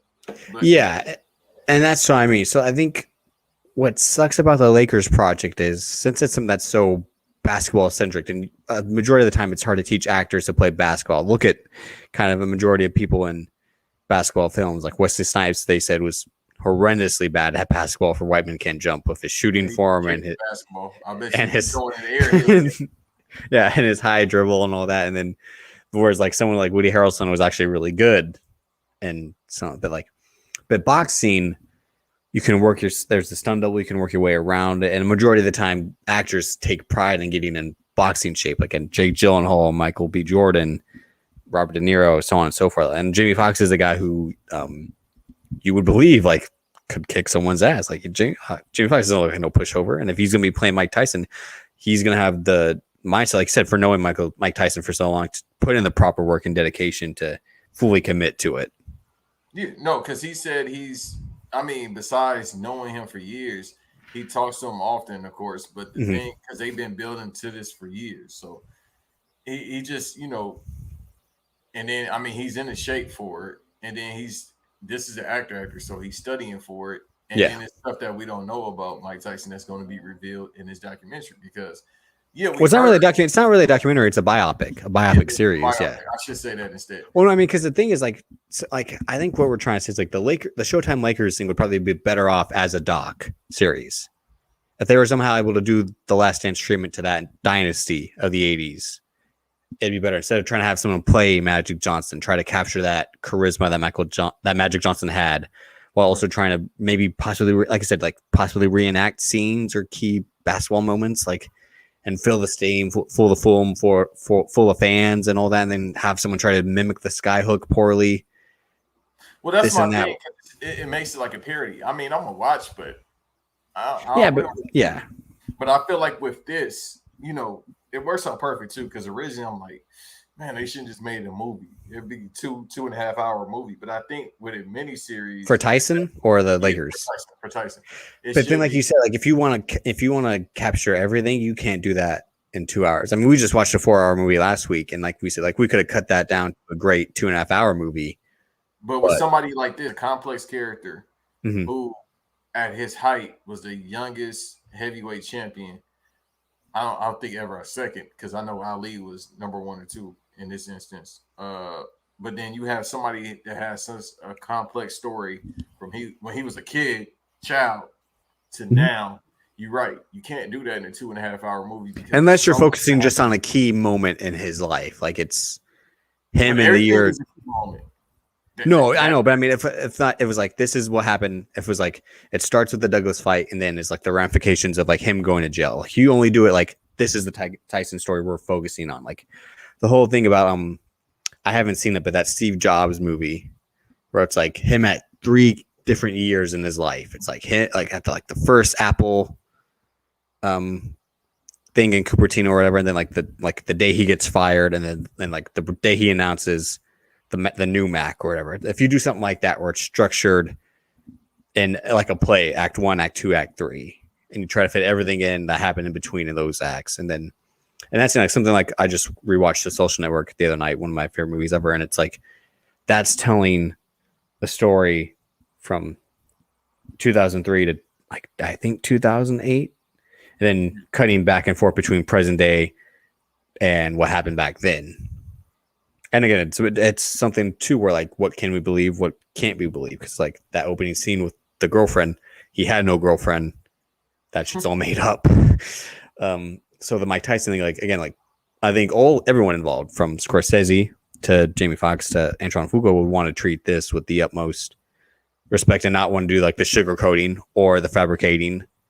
Even though unfortunately that does happen in biopics, which I say like I'd rather have a documentary more than a biopic, like something like Judas and the Black Messiah. It's a thing where like I don't know if I'm like, am I supposed to watch this as a movie, as a piece of art, or am I supposed to watch this as like educational? And it's like it's something, it's tougher, I think, in like something with historical context, whereas like something like Moneyball, which I hate because it doesn't focus on like the key stuff. Like they don't acknowledge that like the way the Oakland A's won those 20 straight games, that they had AL MVP Miguel Tejada, they had Cy Young winner Barry Zito, but they never mention that in the course of this series. It's all about the sabermetrics saving the season and all that. And it's a big deal about getting this one guy and the other. Then they make a big deal about you didn't need Johnny Damon. I see Johnny Damon as an average player. Meanwhile, fucking 2 years later, the Red Sox win with Johnny Damon as their fucking center fielder. So like, that's something that would have been better off as a doc. And there's a whole thing like Billy Bean and his daughter. I think biopics, especially with athletes, even though boxing's probably what you can do at best. I haven't watched that Will Smith Ali movie in a while, but from what I can remember, it's pretty good, right? Classic, yeah. Mm-hmm. And that's something again that tries to capture him from like Cassius Clay beating Sonny Liston right until the Thrilla in Manila, if I'm correct, or no, the Rumble, or is it the Rumble of the Jungle, right? Yeah, and it's like him becoming Muhammad Ali, him saying he won't go to Vietnam, and then like his second divorce or whatever. I believe so. Before he got, and it's like, yeah, it's basically a 2.5 hour movie of one of the most iconic figures. And I know there's that doc that Antoine Fuqua did as well with LeBron James and Maverick Carter. That I think it's the What's My Name or the Muhammad Ali Is My Name. I haven't seen that. I know there's 2 parts to it. Yeah, I haven't seen it. It's on HBO Max, but I still check. Yeah, but I mean, again, like we were talking about this last week because I remember I think Public Enemies had brought it up that they were like hyped about that because that's that clip of Jamie Foxx on Hot 97 reenacting like the opening scene, like like it's just being fast and like and all that. Like it's Jamie Foxx, all-time performer in terms of a guy who can do it all. Impersonation, sing, dance, act. Yeah, I mean, in Scorsese's hands, it would be interesting to see. I mean, I'm kind of disappointed he handed off, but not that Antoine Fuqua is a lesser director. Yeah. Just that I'd like to see Scorsese maybe take on. I don't think he's really made a movie with a black central character, and I don't know if maybe that's also kind of why he wanted to step away. Like, this is not my story to tell, which would be respectable, but it's the story he wanted at least to contribute to. Yeah. More like the case, but him being a producer, I mean Scorsese, so he gonna get the money involved. Mm-hmm. And I mean, he's gonna get the studio to distribute as well, because right now they're looking for a distributor right now from a studio. But I promise you, it's a bidding war right now. Yeah, it'll most likely be Apple. He seems to be locked up with them for his movie, which is like I think Killers of the Flower Moon. Yeah, with Leonardo DiCaprio. Yeah, Leonardo DiCaprio went from the lead actor to the supporting actor. Also, too, that's why he probably isn't doing this, because I know he focused on that. But I think COVID threw his plans again. Like, this is a 70-something-year-old guy still making movies. Yeah. So I mean, I can see, man, it's a bidding war. Just know Amazon Prime, Netflix, Apple, they all like, how much you want? All of them. Because this is going to be it. I'm glad it's not a movie, even though I think it would be better as a movie, but still, that's 2.5 hours of, you're not going to get everything thinking about it. Whereas, like, I think this is probably going to be at least 6 parts. But do you make it an hour or 2 hours? That's the main thing. Or do you do the thing like The Mandalorian and like one episode's 30 minutes, one episode's 45 minutes? No, it ain't enough. I mean, it's a matter of depending on how far they're going with it, that's not enough. Like, if they're going from, once again, him being the kid till now, you might have to do 6 parts an hour at least, because it's from him being a kid to a stick-up kid to going to getting locked up. I forgot the name of the prison. Getting locked up, learning how to box, seeing Ali that inspired him to get into boxing, then meeting Costamato, then winning in the Olympics, if I'm not mistaken, or the amateurs. I'm pretty sure he didn't fight in the Olympics. No, but in the amateurs, he was 16 and they thought he was. No, so it wasn't like he killing in the amateurs before he had a single professional fight. Yeah. So, but it's all those, and that's probably 3 parts on its own, honestly.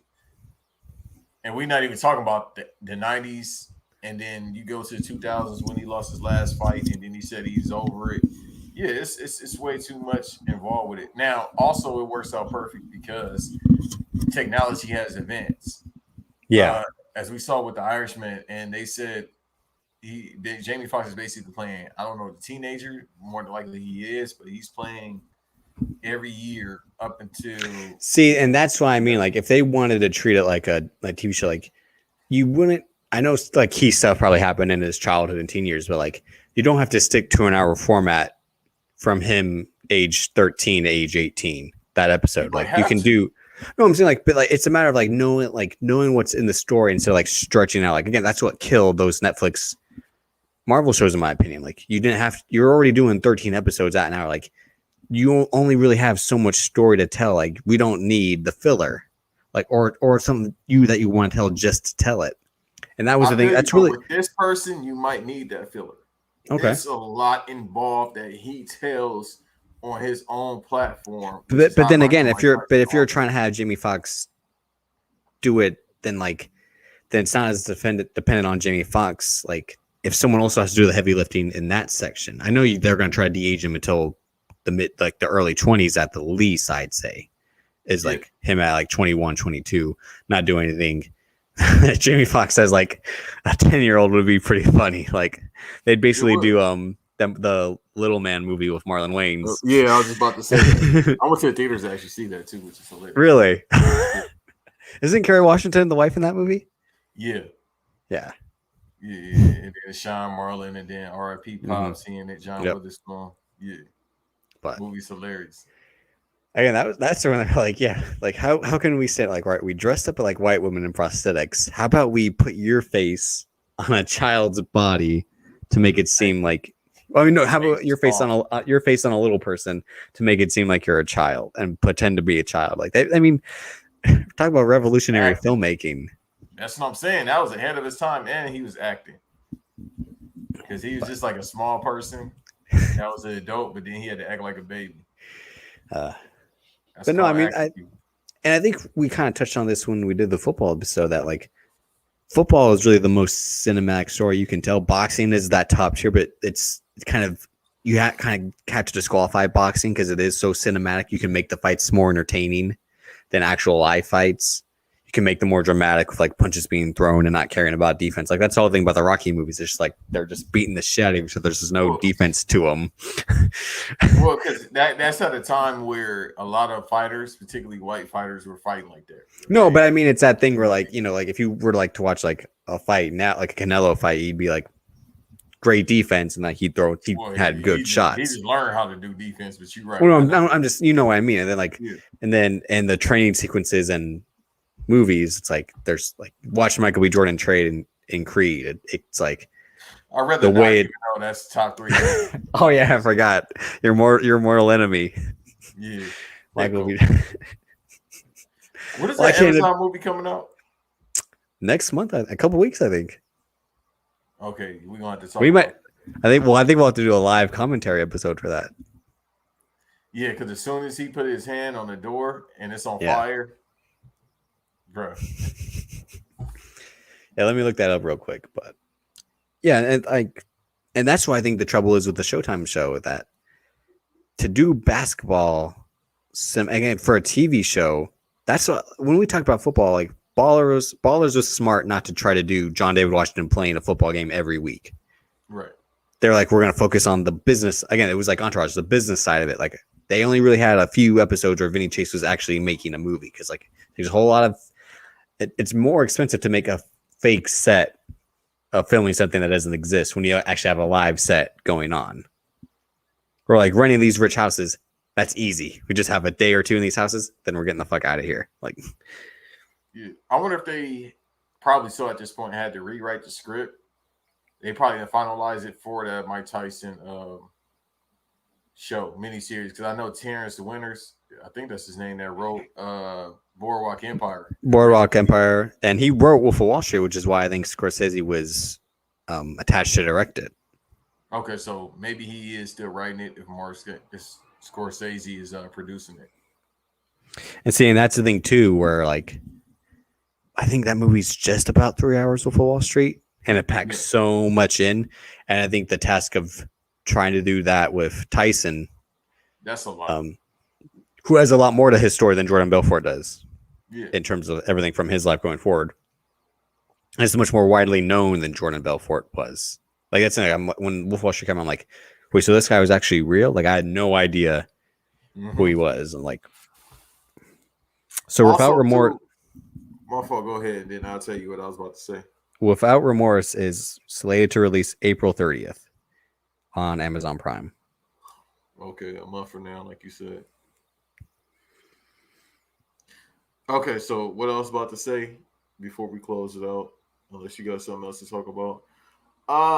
Yeah, so you're right. It's so much you can take your time with scenes too, doing a mini series. And it works out perfect because we still in the Rona area, despite things starting to open up. So and we get it faster. Honestly, with this, let's say if they start shooting May, June-ish. I don't see May, so let's say June at the earliest. We can get an episode out by the winter time. We might be able to get several episodes out because with a TV show, usually it lasts about 2 weeks. Then you got post, which is about what kind of TV shows? Are you, the CW's shows they film in 2 weeks because they got shit screenwriting. Well, no, it's not even that. It's just I had to think about it too for a minute. You're right because it's 30 minutes, whereas a mini series that's an hour, it might take a month. And again, if Jamie Foxx has, but no, if Jamie Foxx has to do the body transformation of like Mike Tyson fighting Evander Holyfield and Mike Tyson fighting Leon Spinks, like the Mike Tyson in The Hangover, like that's gonna take. I don't care how good you are in the gym. That takes time to put all that on, then all that off, and then again, like The Irishman. De-aging takes a year, I think, for them to properly do it for something that like how long the sequences are, like something like the what the MCU does for like Ant-Man and what was the other one? Endgame. They do it a little bit, and like you saw in Coming to America, I didn't think it was that bad in Coming to America. No, it did. It wasn't. It was like, oh shit, they actually did it. And again, like they don't say anything. It's just they had actors. Dots on their face, and they put Arsenio Hall and Eddie Murphy's from 1985 on those guys' faces. Like that's all they did. Whereas in this, he's definitely gonna be talking. He's gonna be talking, and again, having the physical presence. So that's something that at least takes a year of post production. So like they can actually do like you said, like do all the filming this year, do all the post work. Maybe try to do it simultaneously. I mean, the only guy who does shit like that fast is Steven Soderbergh, who's like cutting shit the minute it's filmed and putting it together. That's why his very efficient, but it could drive you crazy too. No, but not when you're a guy like him who's just so obsessed with like the process of filmmaking to move on to the next one, and tell a different story and try to basically like own the medium of filmmaking. Mm-hmm. Like if I have access to the technology to edit, why would I wait till all the footage is shot and then edit at once? Why not edit what I just shot and then string it all together so I know what it's already going to look like? So like I'm not wasting time on set doing nothing and waiting for all of this and that. But that's what makes him a different kind of filmmaker. And that's why he does like these small movies, like these 4 or 5 small movies in the last 5 years. Yeah. His player efficiency is like 35. Like it's fucking insane. Right. To do all that, I'm like, man, he's trying to get a triple double every day. But do you want to? Which one of these crazy topics? We'll stick on this before we get to the crazy topics. The Black Widow release date is July 9th now, I think, on Disney Plus. So I'll probably pay the $38 extra to watch this movie. You bet not. Just go to the movie theaters, bro. If the theater will be, I think my theater is open now. Yeah, probably. The theaters is open. I checked. I mean, I'm going to see King Kong versus Godzilla this week. You are wasting your money. No, I'm not. I'm going to see it in Dolby as well. I'm spending $20. Well, unless they reduce the price because of the Rona, but I might be able to book out the whole theater for $20. I don't know. Either way, I already got HBO Max, so I'll just probably put it on it. Because I know you're gonna want to talk about it, so I'll watch it and I'll be like, you ain't got to watch it. I'm gonna talk about it regardless. No, because I want to see how bad it is, and I want to see. I've heard nothing but good things. And I want to see if it's true that it's a fake Godzilla, and that's Mecha Godzilla like underneath it or something like that. No, all right. Let me break it down to you. That's not. Mm-hmm. It's Mecha Godzilla, right? Which in this movie they got the head from King Ghidorah, but in actuality, Mechagodzilla was in the old Kaijin version of it. It was actually just made to go against Godzilla. Yeah, I thought the way the trailer was set up, it looks like someone creates Mechagodzilla, but like puts Godzilla's skin around it to make it to seem like that's why they're like Godzilla's acting evil, like dun dun dun, like because it's secretly Mechagodzilla. No, yeah. So the thing is with the trailers, they give. I don't know. See, that's a plot.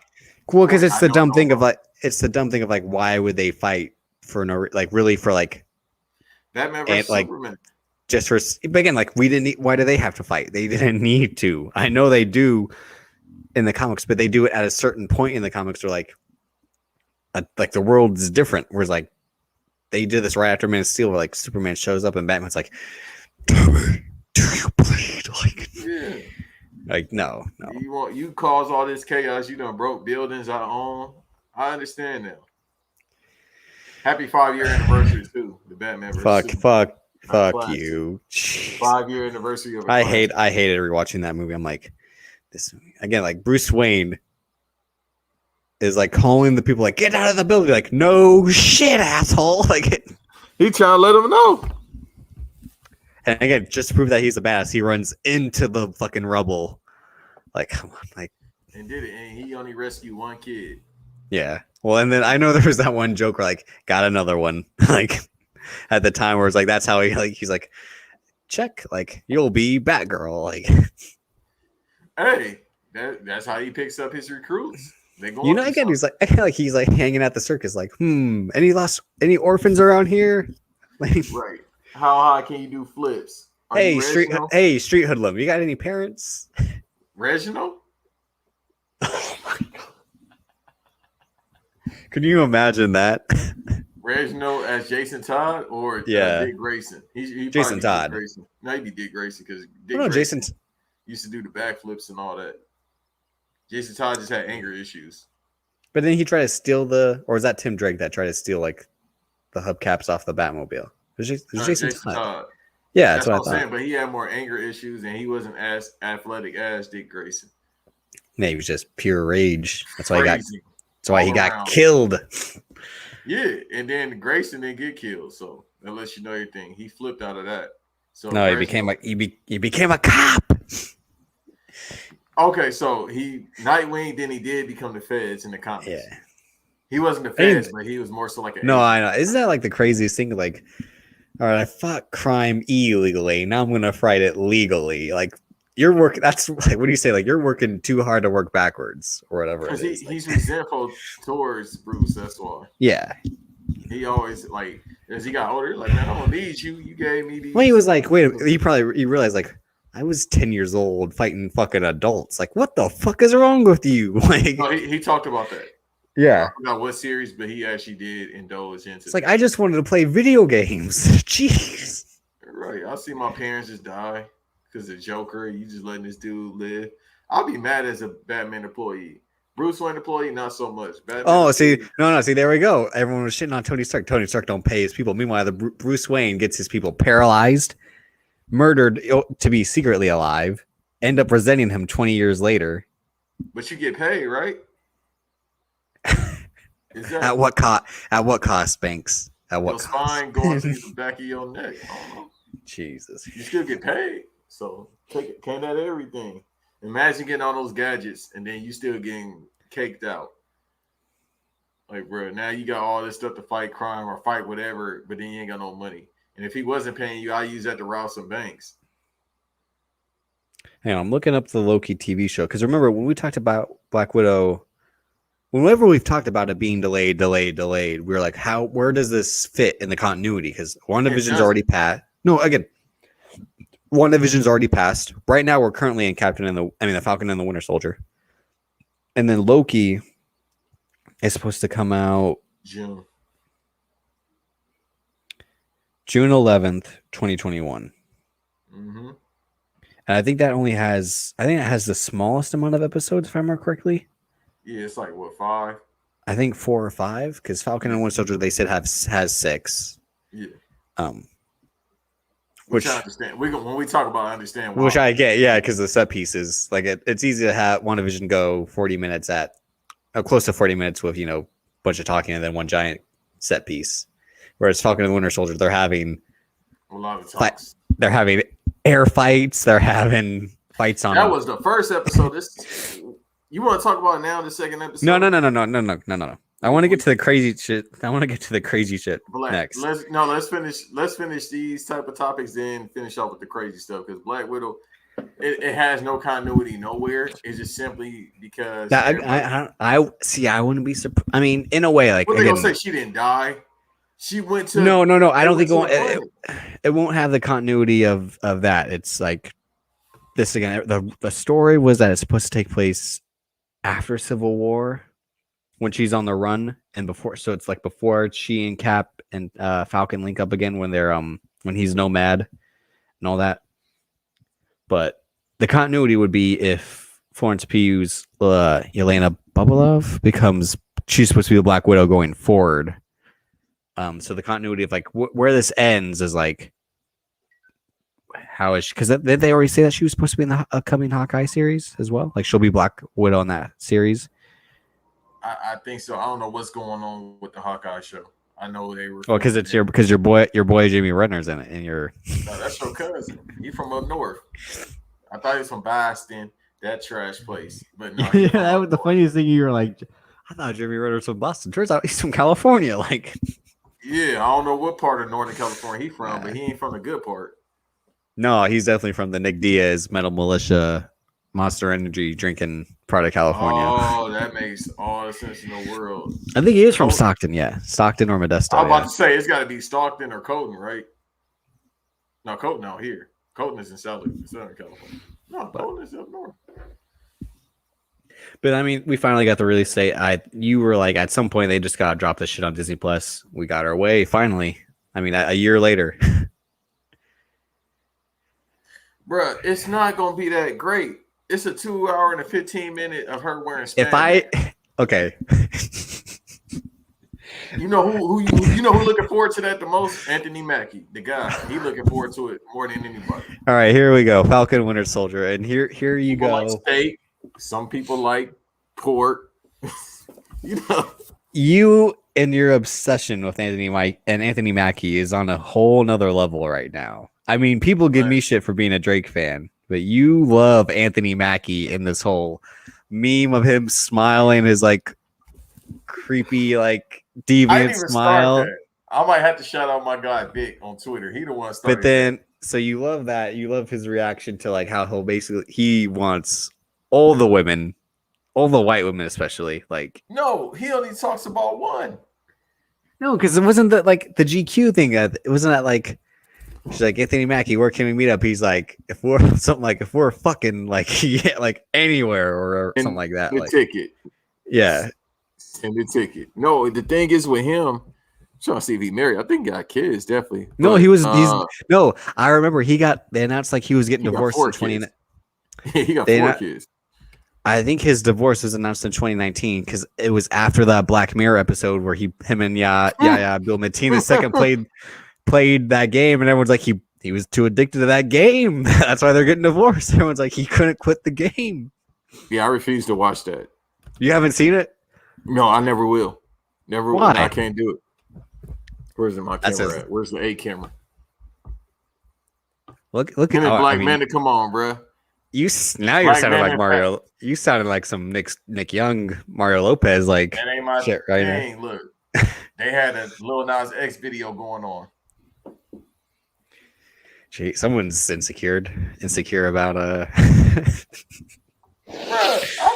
I ain't insecure about none of that. I'm not watching that. That ain't my thing. They thinking, you know what I mean? Two dudes barbecuing. I love you too, dog. We should get married. 2 dudes in 1 cup. That's what that was. I'm not watching. I just remember that tweet. I just remember that tweet when the news of his divorce came out, and everyone's like, he couldn't quit that game, and I was like, oh shit. He got 4 kids. Actually. And then in your whole thing, the reason he's like this is because he's from a certain area of the country where people just be talking like that. Say why. You got an example. How not? I've never been anywhere but California and Minnesota. So how would I know about Louisiana? Okay, so let me tell you about Louisiana people. They crazy. There you go. Case closed. That's it. You want anything else? You got an example. No. You got an example. I give you several examples. I can give you artists. Go. This is your time to shine. That's examples. NBA YoungBoy. Again, you said Lil Boozy, Lil Webby. The Hot Boys. You said what you need. Make it fresh. They a different breed. The most same person that came from Louisiana is probably Master P, bro. Go ahead and name Rock. There you go. Another example. No, we already know he's not. So what else do you need? They nasty. What you want? And all the people I named got several kids. NBA YoungBoy's 21. He got 7 kids. I'm not lying to you. Sheesh. Yeah. They nasty. I don't know what to tell you. Not gonna be able to do it. Can you do it? Yeah, I don't know, bro.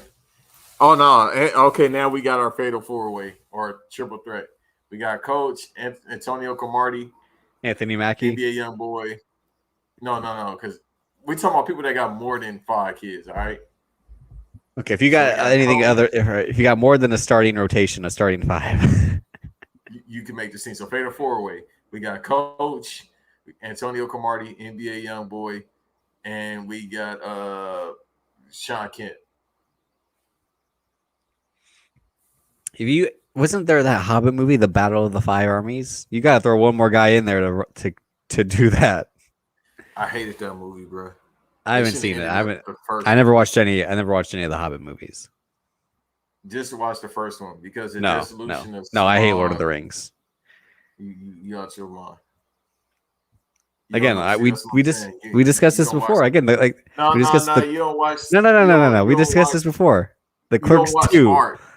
Oh, I don't watch art. You're telling me I don't watch art. That's hilarious. Art. You watch these acting movies. You don't watch the Lord of the Rings. You ain't seen the Fellowship, which is a master. Barely had CG. There was actually New Zealand shooting that barefooted. Classic movie. You ain't never seen The Two Towers. Classic movie. Return of the King. All right. I've seen them. They're bad. But then you saying that you bad. You don't understand. I don't understand there's 2 hours of walking. I know what you're referring to, the Clerks thing. It's not even about that. But not just that. Like there are eagles that build up. Because we need training. Oh, because you know what we don't love the NBA season. We love training camp. We love scrimmages. We love preseason games. We don't care about the season. Some people do. You got to see that. You got to see how it's gonna play out. Or maybe it's like we don't care about the season. The playoffs. That's where it's at. Like fuck.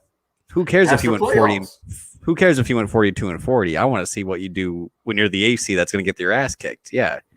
They was the AFC. That's why they had to get. They had to get an elf. They had to get a mercenary, so to speak, and a dwarf together because they couldn't do it. Bobo and not Bobo, but they couldn't do it. Bilbo Frodo and them couldn't do it. No, Bilbo was the older one. I know. He had the first crack rock before Smeagol got it. Because essentially that's what the ring is. It's just a giant crack rock. Again, remember he fiends like he gets that crazy face like the women on Snowfall. I smoke rock. Yeah, that's what I'm saying. He was Wanda. Bilbo Baggins is Wanda. He was Wanda, Melody. One.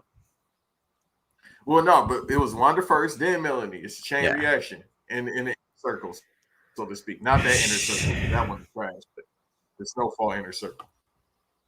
What other inner circle would you be talking about? Well, Chris Jericho smoked crack too, so maybe he got the Lord of the Rings. But you probably see as someone who was like, you know how I pay attention to AEW, and then you're like, and then you treat the inner circle like they're the only inner circle. Like, come on. No, it's better inner circle. I'm just saying with that one, it's just a bunch of dudes that probably just eat pork hot dogs all day and sniff cocaine. And whatever else people do in Florida. White people do in Florida. I don't know. Cut Santana and Ortiz some slack. They're there. See, I forget they in the inner circle. They try to have them out. Afro. What is it? Afro Latino. I just like my coffee black. I don't like it with cream. Well, we'll be moving on to the next topic there. The first 2 episodes of The Falcon and Winter Soldier have aired. Thanks. What are your reactions to the first 2 episodes? You hyped or disappointed? No, I'm not disappointed. I'm not hyped. I'm just like, second episode. Let me talk about the first episode. The first episode, we already knew what it was. It started off fire. You know what I mean? He got the wings on. He going through the helicopter. He out to get the target. But then that's when we see this man ain't got no food stamps. He ain't got no Stark food stamps. He ain't got no SSI from Stark. He ain't get no benefits. He a vet. He ain't got no benefits. That's sad though. How you serve in the military, then you save the universe, and you don't even have no vets benefits. Sam ain't even got no vets benefits. He out here trying to fix that little bird with like little tools that you get, Bob the Builder tools. He trying to fix the bird up. The little Spanish homie asking him questions. He like, I guess you next. He asking him for something to eat. He said, I guess you next time. Y'all want to talk about Tony Stark's. Well, let's talk about Tony Stark's and the US of A, like always. They both got my mans out here. Everyone relax on Tony Stark's then again. Like I said on the Donnie prologue episode, this man sacrificed his life. But then sacrificed his bread. It's not his fault they signed bad deals. They never had a deal. That's the problem. You can't give them, you don't even need to sign no deals. They got Cash App. Give them the Cash App, bro. Have you seen Jerry Maguire? Yes, several times. Remember when he's talking about the airport, he's like, when you talk about the show, he's like, I hate this show. Everyone cries on this show. He's like, your baby daughter turned out to be like, why'd you leave the mother? Like, he's just like, I knew she wasn't good. Like, that's how everyone's reacting to Tony Stark. Tony Stark. If I'm Sam, I'm trying to go to Wakanda, bro. Everyone was saying that Tony Stark was like Lou Pearlman. He had them in the worst deal of all time. Like, you couldn't get master tapes, you couldn't get merchandise, you couldn't get studio time. You're not gonna understand this. He had him in a Koch deal. For all the hip hop heads that's listening, you don't understand the Koch deal. You don't get no royalties. You just get your tour money. That's it. And they don't even get tour money because these fuckers flew to space and then bro. They went. It's not like, all right, they went to go fight a war. Like, bro, he served. I mean, they fought a war. They fought the Infinity War, sir. Please. No, but he was in the military. Sam Wilson was in the military. I know, and then they were like, "You're on the run because you and Steve Rogers brought down Shield/Hydra. You guys are enemies of the state." So they cut off his benefits as a veteran. All right. They brought them back. Oh no, I mean not because they still get veteran benefits. They didn't. Not because of not because of the events of Winter Soldier. Again, he acknowledged in the last episode they cut him off after the events of Civil War. Remember when Cap breaks him out of the water prison? That's why they cut off his money, and they cut off his money. That's more than likely why they probably cut off his money because he was a fugitive, and then the blip happens. Forget it's not the reason. Blip this money to my account. The blip is why this whole show is happening. Because again, like the blip happens, and the terrorist group is like things are better that way. It's like, who the fuck thought it was better that way? Like, didn't we see the whole fucking? Talked about it on episode 2. No, I mean, but like again, in Endgame, there's the harbor. It's just boats piled up against each other. Like they thought the world was better then when there's no baseball game going on. Who gives a fuck about the whales? Okay, Ocean Master. I do. The whales is fire, bro. I'm the Black Aquaman. I like sea life, bro. We're gonna go to the aquarium one day. I ain't trying to go to see no fucking fish. I do. You ain't trying to see no sharks? I like sharks, bro. It's because you are a shark. Probably. I smell blood all the time. Especially. Oh my god! No. Almost like a stingray too when I go to one. For Steve Irwin, almost like You watch you try to stalk that stingray, it's gonna kill you just like Steve Irwin. Nah, but it went to his chest. I'm gonna shoulder roll it like Floyd did. Oh my god! It's gonna You slide fighting right a you fighting a stingray is oh my god. But yeah, so he has a bad deal. His sister is literally like, "You're broke. Quit trying to help me. You got no money." Yeah. So who fault is that? Once again, it's not. They better than me. I'm flying straight to Gwyneth Paltrow weird self. Hey man, one of them 10,000 bank accounts he got because he's like a multi-billionaire. All right, so you're gonna fly to her house again. This woman has her own suit and probably has the whole horde of suits that he built. The whole Iron Legion. You're gonna try to start shit with her? Come on. Yeah, I'm gonna wait till it's that time of the month for her, then fly over there. Oh my god.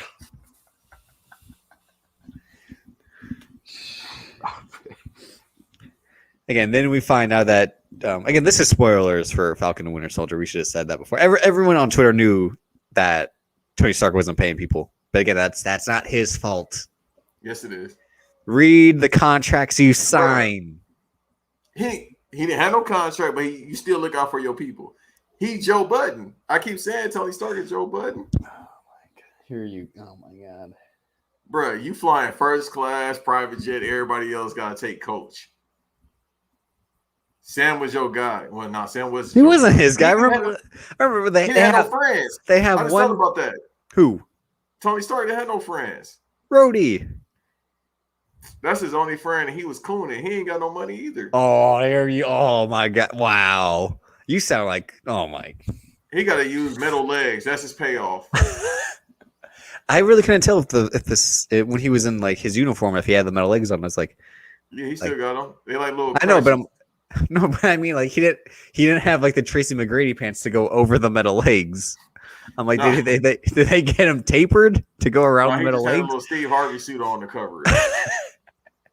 The Jordan pants, like bell bottoms. That's what I mean. It's like because when they show like, because he had on his uniform, I'm like, so does he got? And again, we didn't hear like a eat, like as he's walking, like. Or he probably looked out for him, gave him some stem cells. Yeah. So you think he was the one who like when they're like, let's go back in time? He's like, hey, can we go back in time to where like the accident doesn't happen that leaves me paralyzed instead of like going back. I ain't do none of that. Just bro, this dude Tony Stark making suits that can break the sound barrier, right? That goes into space. He can't make me no new legs. He did make him new legs. No, the one like some. You want him to become an actual cyborg, like. No, make me some actual human legs, bro. You got the technology that connects to my central nervous system. He ain't got the technology for that. They got wizards. They don't got. They got gamma technology. No, they don't have wizards. They have sorcerers. Remember? They have. Yeah, no. But then he corrected them. He was like, "Yeah, tell me who out there." But he was like, "No, I was like, yeah, I heard something like that." Yeah, he's like sorcerers. He's like wizards have hats. That was good. I liked that. That was pretty funny. He's like, we have sorcerers, not wizards. So like. But see, they explained it. They're like, bro, we fight aliens, we fight wizards, we fight androids. So, yeah. But I ain't got no money. We fight Chitauri, we fight Ultron, we fight. Well, again, they didn't really fight. He's not a sorcerer, or an android, or Thanos. Or I mean, he is an alien, I guess. Yeah. No, he's bigger than that. He's a Titan. Yeah. So, but once again, all that, and you can't make me no legs. That's what it go back to, bro. See, why you? Oh my! See, you're being so bitter just because Snyder Cut was last week, and Bruce Wayne's like, we can revive Superman, and everyone's like, you sound fucking nuts, but we'll do it. Like he bought a bank to get his mama back her house. He could have just popped at the house. He could have. No, if he can pay. No. If he could pay for the funeral, he can pay for the house in the same fucking time. No, let me go ahead. You go sleep on the couch. I'm gonna buy the bank. No. How you buy a bank, bro? That's insane. Kanye, you do that. Shouts out to you for getting $6.6 billion, but still, I want to see this. Kanye would have paid them out. They would have been wearing them ugly Yeezys, but they would have been paid out. Virgil's still making horrible clothes, but he getting caked out. Then I see charging $200 for some shorts. What kind of what? Why are you attacking the? Because it's the point. You paying people out, even though they got to go the Undisputed Era Kanye circle. I'm telling you, bro.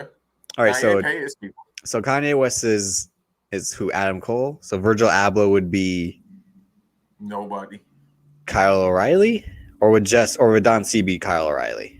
Virgil was Isaiah Scott, Isaiah Swerve, whatever his name is. What? No, I'm talking about in the Undisputed Era. I'm not like they're not in the Undisputed Era. The Undisputed Era is better than two of those people. But Don C cool.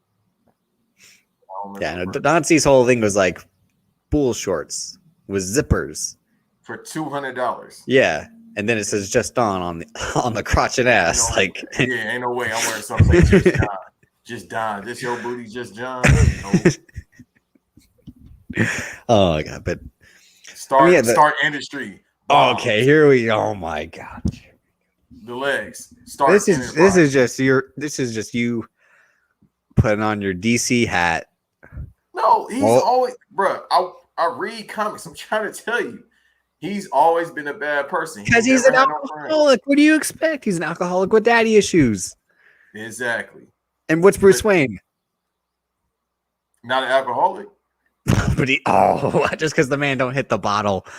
You know what else? You know what he be hitting, brother? Oh, bang, bang, bang, bang, bang.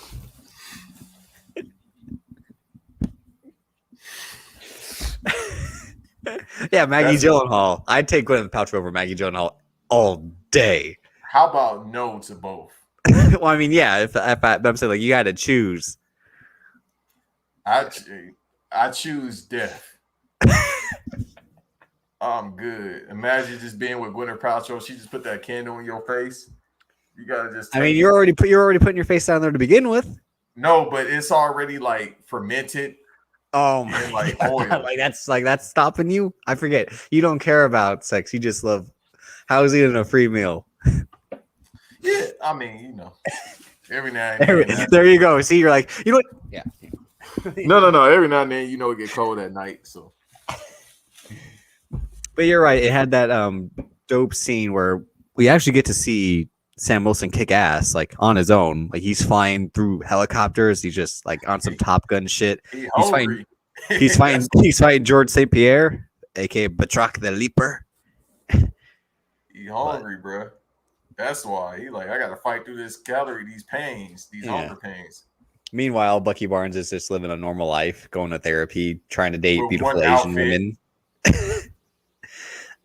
And he's like 70, 80 years her senior. No. I mean, what's he supposed to do? Chris Hansen, hey, you want to get somebody to get Bucky Barnes, bro. That's who you need to get, bro. He 117, 127 years old talking to this young woman. Yeah, she's like 20 something. What I just say the age? Do the math. Let's say she's 27. To catch a predator is underage women. He overage, bro. He underage to him. Oh my goodness. He can go to jail for that. Sit down.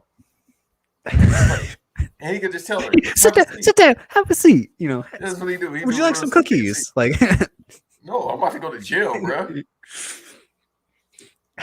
He essentially like 10 decades. No, I think that part came from Bill Hader said that they had an idea for a Chris Hansen talk show, but it would be like how he treated the guys on To Catch a Predator. He'd be like, and my next guest is who should I use that doesn't actually have a scandal?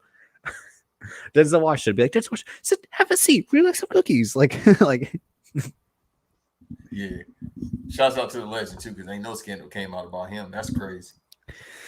Except the One for Them, One for Me, which is like great movie, bad movie. Yeah, but otherwise than that, we ain't never heard anything. A king. What was about to say? No, yeah. So he got the same outfit on. Apparently, he left his wardrobe. He's a war vet. He don't care about fashion.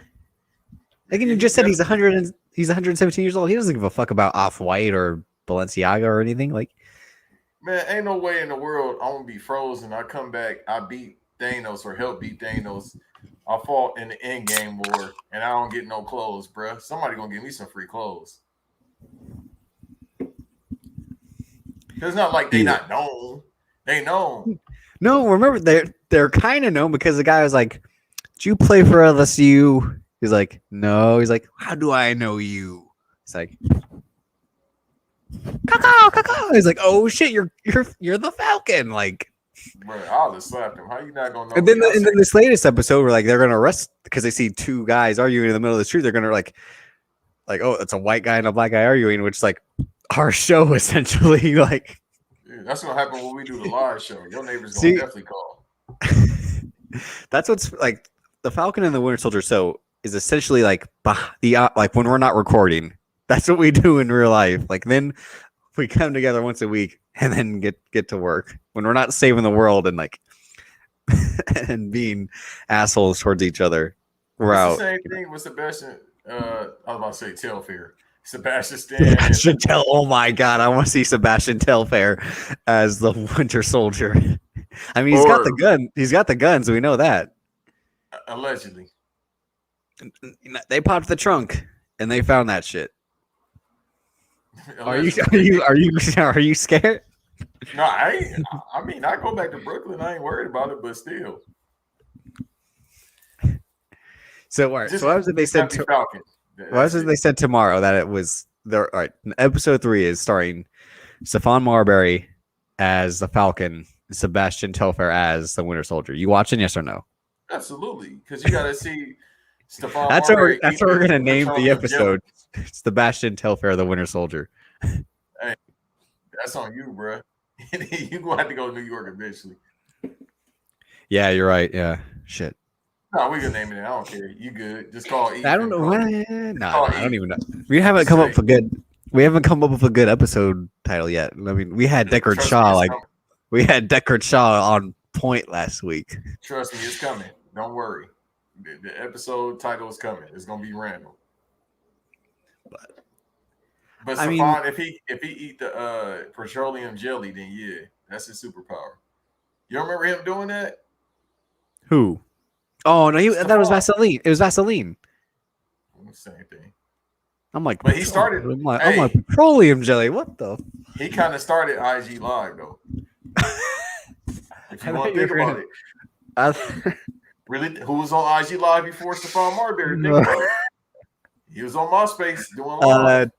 Tyrese and Dr. Dre when they announced the Beats Apple deal because I was just watching. This is before that. I know. I'm just saying because I was just watching the first episode of the Defiant Ones, and they were like a Facebook post. I'm like, could you imagine fucking Tyrese posting on Facebook that Dr. Dre sold Beats to Apple for $3 billion and then doing a crip walk afterwards? Like he was celebrating like it was his. I'm like, bro, how you getting the Rolls Royce?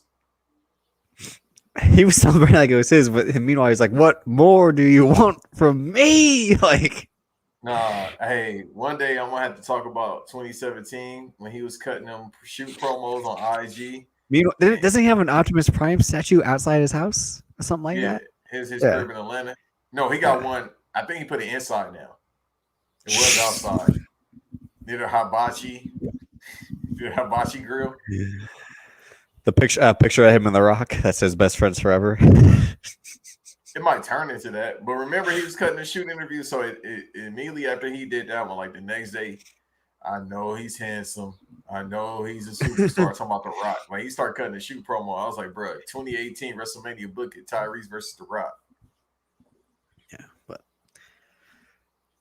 I mean, all right. So this episode, they finally introduced Wyatt Russell, aka the son of Kurt Russell and Goldie Hawn, as John Walker, the U.S. agent, aka the new Captain America. You don't look nothing like them.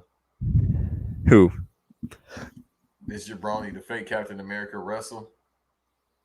He doesn't look like who? Steve Rogers? No, he don't look like Kurt Russell. In some ways, yeah. No, they look like they made him in a lab, bro. He looked like Bizarro. Oh my fucking God.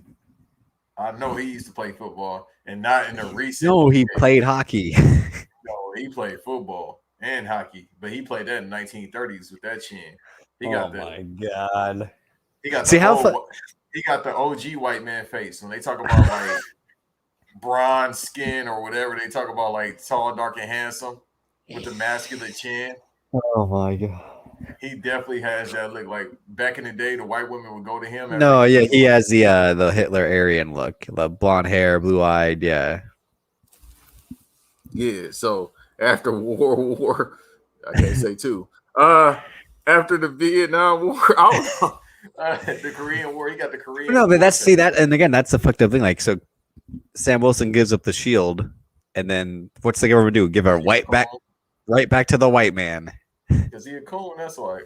We saw the end of Endgame. He gonna stand there with the shield with that ugly, faded up beard. I don't even know. They had a white dude trim that beard. Every time they had the WWE barbers. Bro, because it was lined up horribly. He had a little evil mustache. What's that old cartoon they used to have with the racers? Oh, Wacky Races. Network? Yeah, the dude that had that big old tall man. Yeah, he had that joint. He gonna get it. He gonna look at old Captain Rogers. I would have slapped him. He old now. He ain't got no powers. You looked at him. I don't know. We saw the guy Isaiah who was old and still had super soldier powers. Oh yeah, that's right. I can't wait to talk about him, bro. He said, "Get out the house. Get out of my house, bro." His PTSD was like, "Bro, get out the house." Oh god, what were we talking? He was like, "Get out of my house!" Like, what was? Oh, we said. What was that from? Where someone was like, I don't know, but I posted a clip earlier. That's the name of the episode. Get out of my house. Get out of my house, like. Did you see on the page I posted earlier that clip with the little kid? I think that's from Diary of a Wimpy Kid. Oh yeah, I never seen those movies. Me neither, but that kid can act. He was like, seen the movies. He was like, "We're done. Don't call me. Don't see me." Like something like that. Like I said, no, this kid can act. I never seen movies. And Banks is like, "Oh my god!" Like that kid can act. Was that Daniel Day-Lewis? I'm like, bro, I think that's Diary of a Wimpy Kid. More likely it is, but I'm like, no, it is. I'm pretty sure it is. Yeah, pretty sure it is. But I'm like, bro, it's supposed to be a kid's movie. He up here trying to go for it. Oscar Gold. Diary of a Wimpy Kid get nominated for Oscar. Yeah, they give it right back to the white guy who also has his black sidekick, which is again like, what's going on here? Like, this is very. That's an alternate universe version of Me and You. Somewhere in an alternate universe, it's like a different Davis and a different Banks. And you that think dude look like Xavier Woods too? And then he was just as happy and giddy as Xavier Woods. I was about to say, he was like, when he saved him from that shield, he was like, yes, like something like Xavier Wood would do, like, nice save.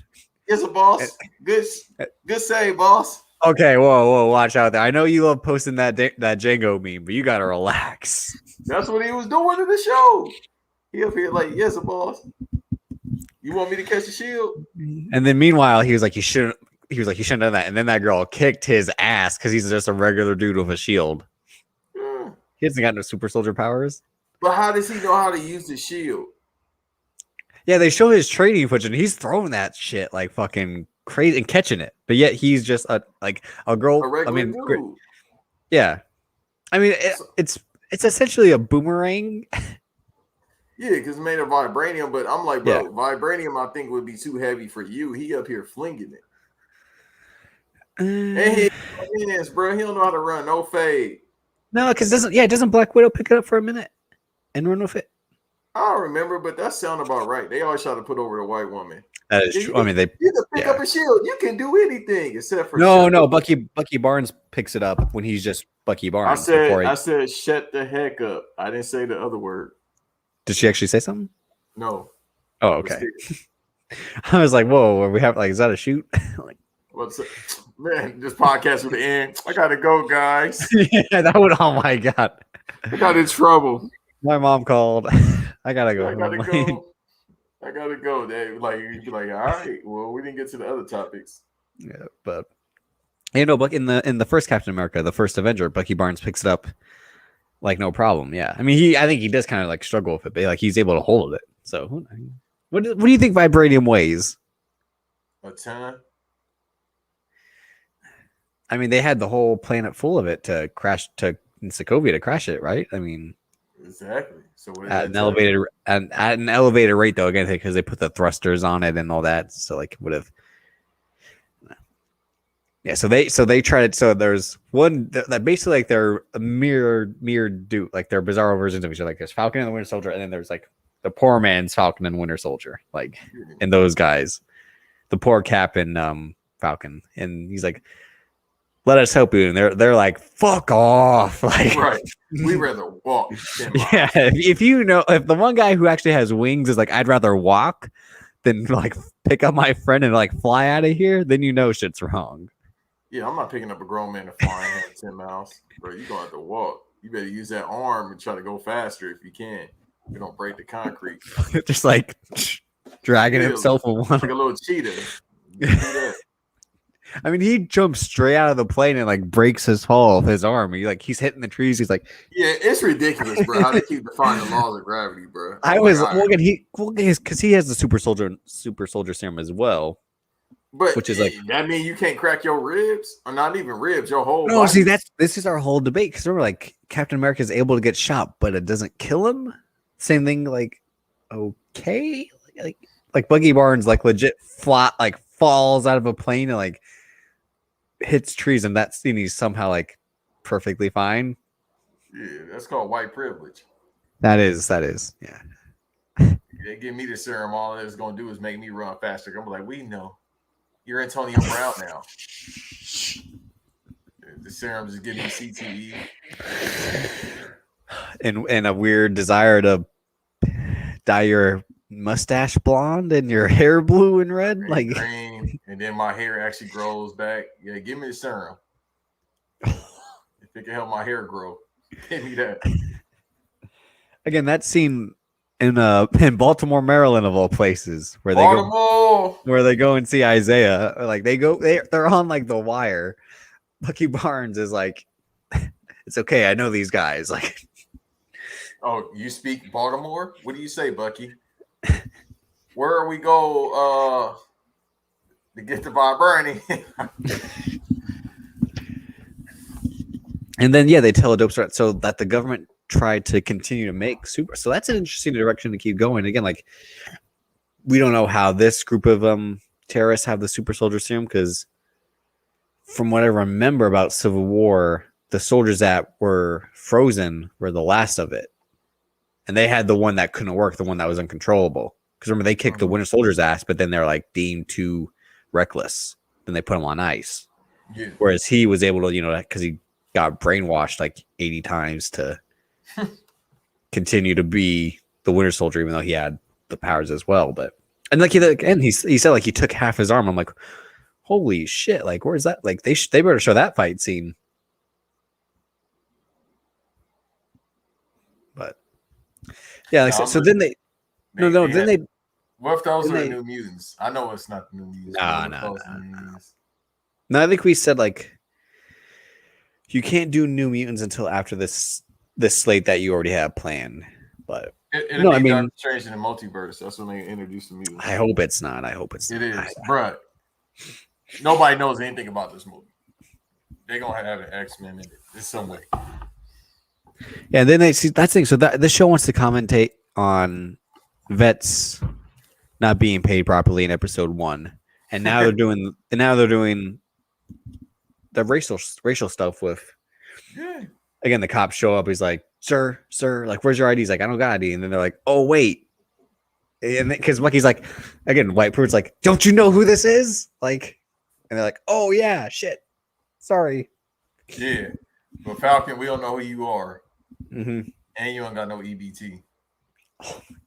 So, I mean, this is why I think they chose to tell it as TV, just like how they chose to tell WandaVision as TV and again, because that turned out to be all about grief, as that great scene with her and Vision. Because again, a full movie of like this would just be the Avengers. I don't think it would touch on the race stuff or the vet stuff as much. They kind of did it in Winter Soldier for somewhat when Steve Rogers is contemplating retirement and like he's like, I don't know what to do anymore. He's like, I don't know what else to do besides be a soldier. And that great scene they have together, he's like, ultimate fighting. He's like, but I mean, I like the show so far. I don't have any problems with it. But again, I'm a Marvel stan, just like how you're a DC stan, so it's not shocking. No, I wouldn't even say I'm a stan of anything, but Yeah, sure. but I do in fact like the show so far. But episode 2, they kind of lost me a little bit, and I just they'll think probably that pick it back up. I think now that's heading towards Zemo, I think it would get better because the villains so far, it's like I don't care about them, and it's like, should I feel sympathetic towards these people or no? Like we don't know how they got the super soldier serum and like, or why specifically think their vision of the way the world was better is believable, or why we should trust in it. Like Zemo's reasoning is good. Like his wife and children were killed when Sokovia fell. So we understood his reasoning a whole lot better in Civil War. But and he's a character. Daniel Bruhl's a great actor, so it's going to be cool to see him come back. But yeah, like, and I wonder what they're going to touch on next week because like they seem to have these scenes where they want to touch on real life stuff, and I think I think they picked the right characters to do it. Again, like the Falcon does become Captain America, and there's that sense of like everyone was upset in the comics when he became Captain America, right? And that racial backlash bullshit, just like how like they were pissed Michael B. Jordan was Human Torch. It's like that doesn't matter. It's like the skin color shouldn't identify with the character. It's the traits that make the character. Like, yeah, absolutely. Yeah. I've just always thought that like. And my fault. I'm listening to what you're saying. I'll turn the screen back on for a minute, but I'm always working. No, that's just honestly like I mean, it'll be interesting to see where it goes forward. We just kind of wanted to briefly touch on it and see that. I hope it's more action involved. I will say that because so far the action has kind of been subpar for me. So hopefully they pick it back up. I mean, I think they've gone into there's a giant set piece that's like 10 minutes long in each episode. Like that again, that first scene is like 10 minutes long, and then this one it's almost halfway through the episode where they have that again, and they're giant. So again, like they had a whole like Top Gun type air sequence, and then this one was they're fighting on moving cars, like on the roofs of moving cars. So like I'm not disappointed in the action of it. The way it's shot, you can tell it's a lesser action director, compared to where the Russos, that was really like the first time they did action, but they looked at it in the way of like we're gonna treat it, we're gonna shoot it like it's Jason Bourne meets the Raid, whereas like this is like it's kind of the poorer version of that. It's not CW level bad, but it's not what we're used to seeing. I would say that. Yeah, we'll let it play out just because with shows, shows like this, we know we gotta wait for it to see how it plays out definitely. But yeah, I just sent you something about it. They kill it. It's like, right, you opened up that portal again. Talk about that woman, man. Hey, I mean, I think we all know it. Again, we were like, it's like Arrested Development, like her. Yeah. So, hey, R.I.P. to Jessica Walter as Lucille Booth. Top 10 favorite TV character of all time to me is Lucille Booth. I wouldn't say top 10 yet. She's my top in my top 10. Arthur mom. Oh yeah, is Arthur still going on? Arthur, like, probably so because they ain't gonna never die. But I think so. I don't know, but what should we do next? Let's get to the goofy stuff before we get ready to close out. Yeah, I think we might have to postpone some stuff until tomorrow. Justin Bieber. Let's talk about. You want to do the Justin Bieber real quick? All right. Why not? I'll let you go about because that's your role model, so I'll let you talk about the album before I talk about it. No, I was just gonna say like, all right, I didn't really fuck with him until Purpose. Because I like, I'm like, this guy really with the bad haircut and the dance moves and the Supras with the skinny jeans, and he was Canadian. Supras. I heard you had a pair of Supras. They was purple and white. Never. Never. Yes, you did. I know a couple people that had Supras. I won't say their name. Because you're one of them. So. Absolutely. Absolutely not. I could not find that in my size. And I didn't like those. They look like fake Jordans. So yeah, and I did like the song Boyfriend because I thought the whole like swaggy and like how he's trying to go in a different direction was pretty good. And he got a better haircut then. He didn't have like the stupid bangs boy band haircut. He got the brushed up George Michael style haircut. If I was your boyfriend. And then again, he was the whole like he was dating Selena Gomez, who I never really cared about because I didn't watch Wizards of Waverly Place. But you still was into her. I've never really been into her like that. I won't say she's not attractive, but I'm just like I was just really into her. I beg to differ. I look like that's your type. What's my type? Her. I ain't gonna say nothing about the slim back. Just her. Oh, okay. You just said it. Well, she kind of was slim backish. I mean, and then he had that whole thing. I mean, I probably wasn't like when he was being an asshole like 24/7 on TMZ. I was probably like, ha, like look at this guy. TMZ as well, bro. Huh? I would to TMZ. What they gonna do? But when he dropped Purpose, I was like, and I heard like one of the podcasts they said like it was actually pretty good. I'm like, you know, let me get this list, and I was shocked by how good it was. You know, like even though I was still shocked that his new direction was I'm the son of God. But it worked. He went the Kanye route with the bag, bro. No, Kanye copied him. That's what we'll talk to. Is I think that Justin Bieber like was able to like to course correct. And so he copied his whole flow, word for word, bar for bar. I mean, again, Kanye West did start with like the Jesus Walks first. I think we got to say that. But yeah, I think Kanye was fully going into the Christian rap, right? Or was it just Christian music that he won the Grammy for? He was rapping. Jesus is King. He was rapping. I haven't listened to it. I think I listened like to 2 songs. I'm like, this is like going. It's a beautiful album, bro. In one year, out the other. No, this Jesus King is a beautiful album, man. Y'all need to put Jesus in your chord. Bring Christ. Oh my God! Shouts out to, hey, no pun intended. Hey, shouts out to Crazy Bone that said that. He said, "Bring Jesus Christ to your core." No, but Purpose it has great songs. It's great popping, and like at the end of the day, he's like, "But I am the child of God, and I've learned from my mistakes." And all. And then I know he did that one album last year that everyone shit on. I didn't listen to that. Oh, that album was horrible. Yeah. Hey, I hate that album, but that Quavo song, I really want to just delete it from my mind. Oh, Intentions? I heard that song. I like that. I like that song. No, I heard that song every single day for some reason last summer. I hate that. You thinking on me and your girlfriend, and it really all my intentions, boy.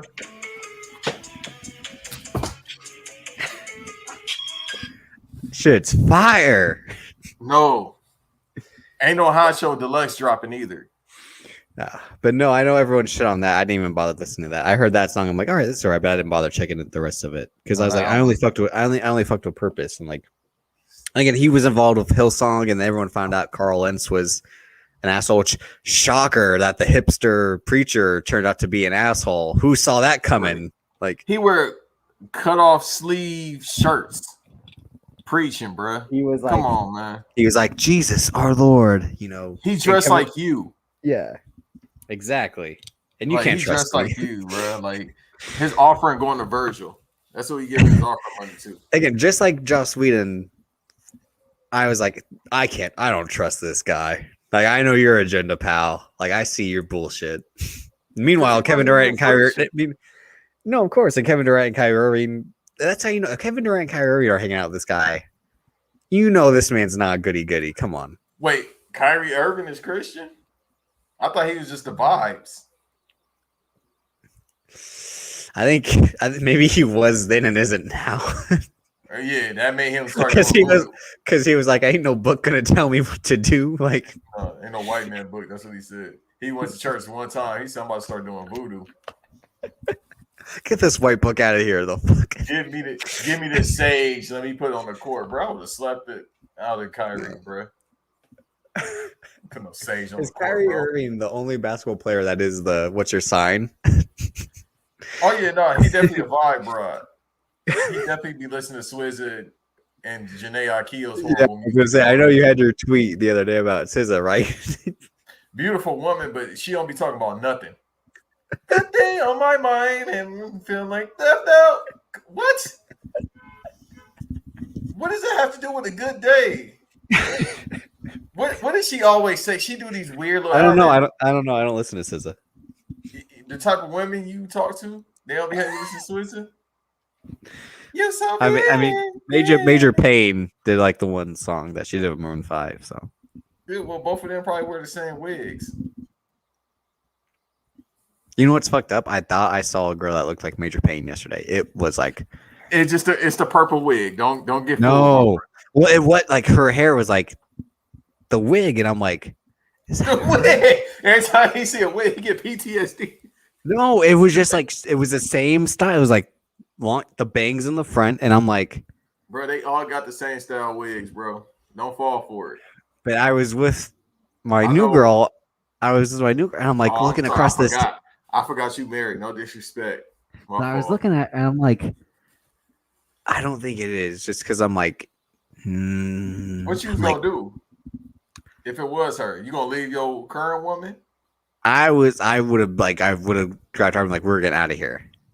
No, I would have been like, man, let me go introduce you. Nah, because at the end of the day, I don't know. Especially how I'm feeling right now. At the end of the day, I don't know what I would have done if it was actually her.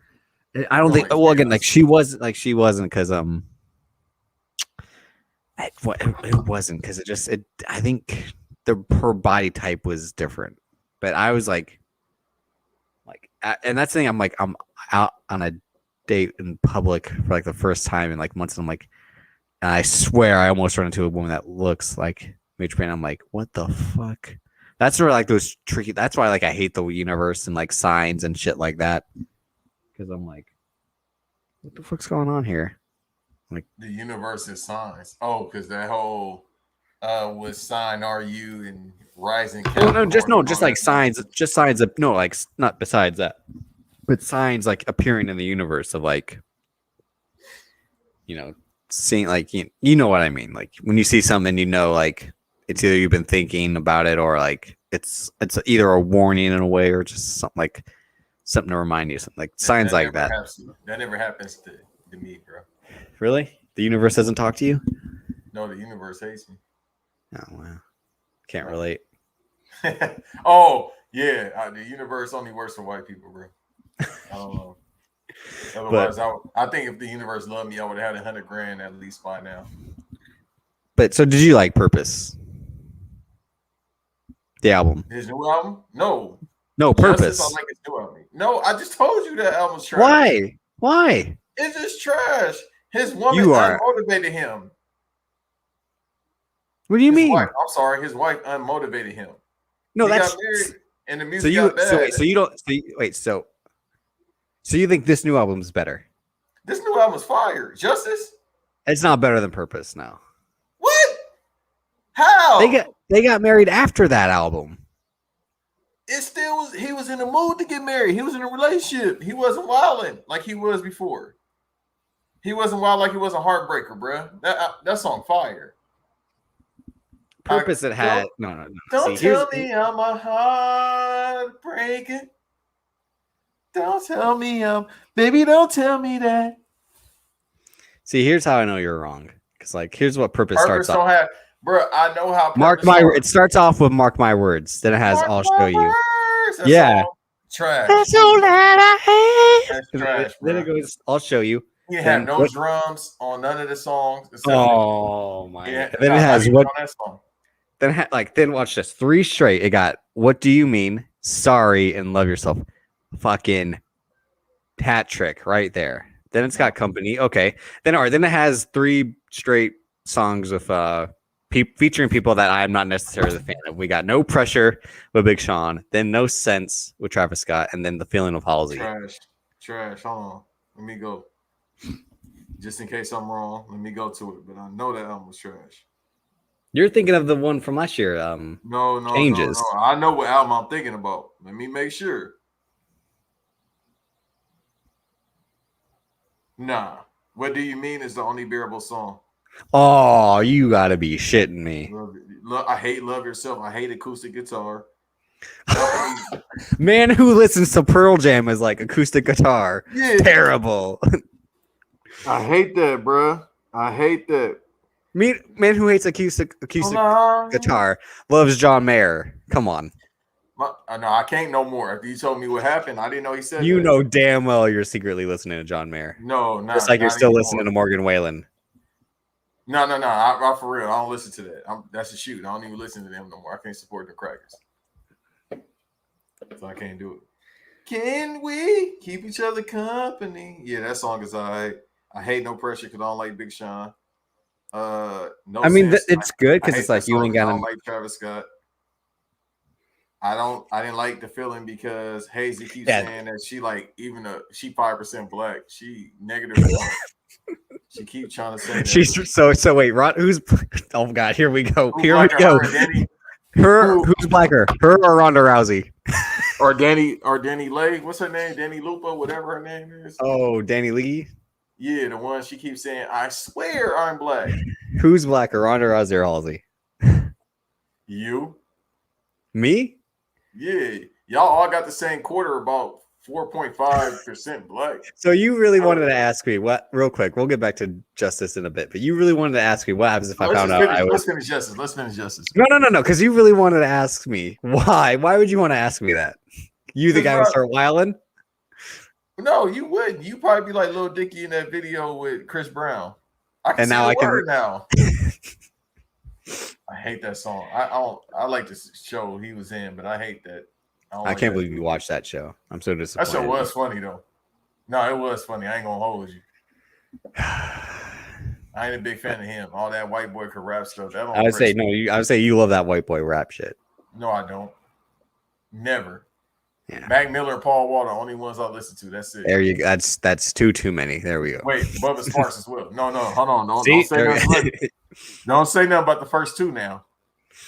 Those is legends. You know, I almost should I tell you about a time in high school where I said Mac Miller sucked to a girl and she got upset? Yeah, that seemed to be the case. You probably tell your music taste to all your women. They be like, you don't know nothing.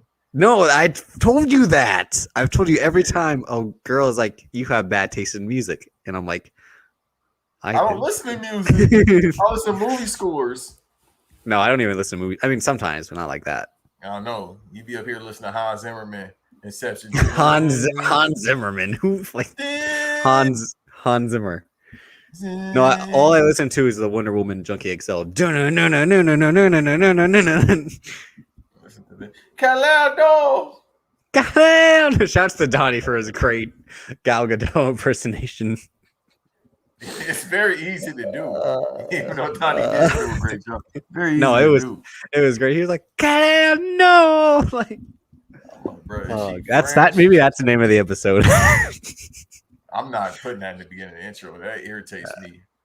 So Justice. I mean, all right. So I think Purpose is like a 9.5 out of 10. I'd say Justice is like a 8.5 out of 10.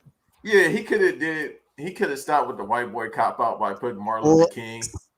I'm like, all right. So Purpose. He got a song with Burner Boy, bro, and that song is no because of Burner Boy. But I mean, like he started Purpose. He's like, I am the son of God, and this one he's like, I am the son of Martin Luther King Jr. He was like, what direction are you going now? So he essentially less racist Seth Rollins because he got a black jacket on now instead of having white. Don't forget, Seth Rollins calling himself Drip is like, hey, I don't want my kids listening to that rap shit. No, the boom boom music. I ain't gonna say that. Jeez. No, well, if you become black, then you can. You gotta do. Yeah, I mean, it starts off with like Martin Luther King talking, and I'm like, this is kind of uncomfortable. Then it has it literally track 7 MLK interlude, like, and it has really nothing to do. No songs are really about injustice. They not. It's just a justice for him to say like I can still do music because my last album is trash. Well, I mean, it's him doing like the him trying to not get caught. The cop out of like the Justin Timberlake stealing music from black folks. And it's justice to say it's no more one lonely niggers anymore.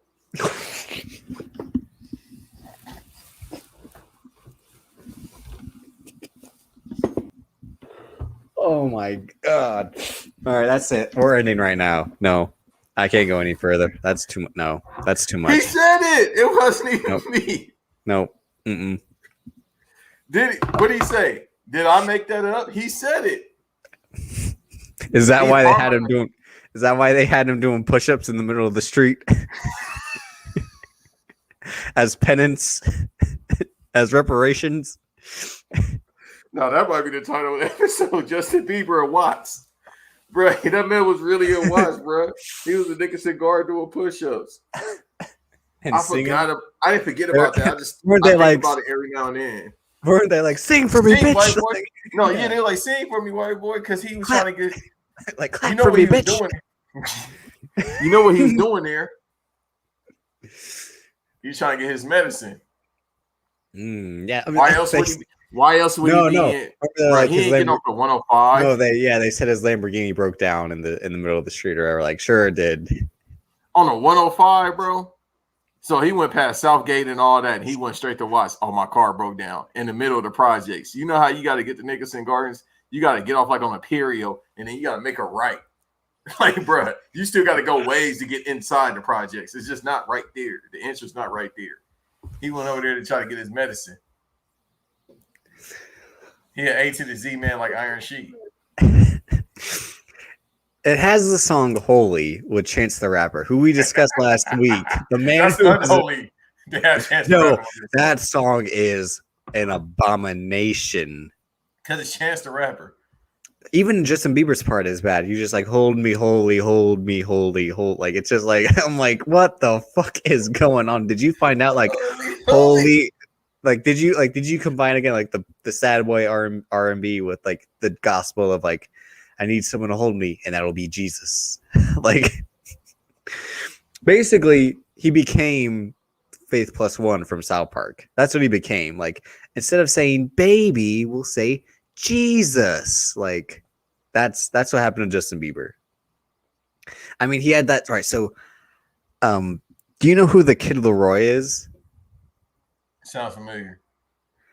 I didn't know who this was until my girlfriend, her playlist had like songs of this guy, and it's like I can't tell if like he's a guy who's trying to rap and sing at the same time. It's that bad, like yes, a scratchy. Yeah, it's a scratchy voice, like I'm just like, oh my god, it sounds like a that's cat. Justin Bieber's other drug supplier, probably. I mean, everyone is like hyped off the Peaches song, and it is good. I'll admit that. I mean, all my peaches down in Georgia, but then he's like, I can see he's like, what does he say? Where I'm like, how are you the son of God, but still talking like this? Like, oh, some booty. See, I get my weed from California. That's that shit. Like, and the night before that, the album actually came out, somebody was tweeting about that. It was like, oh, he said, forget that. He said, forget.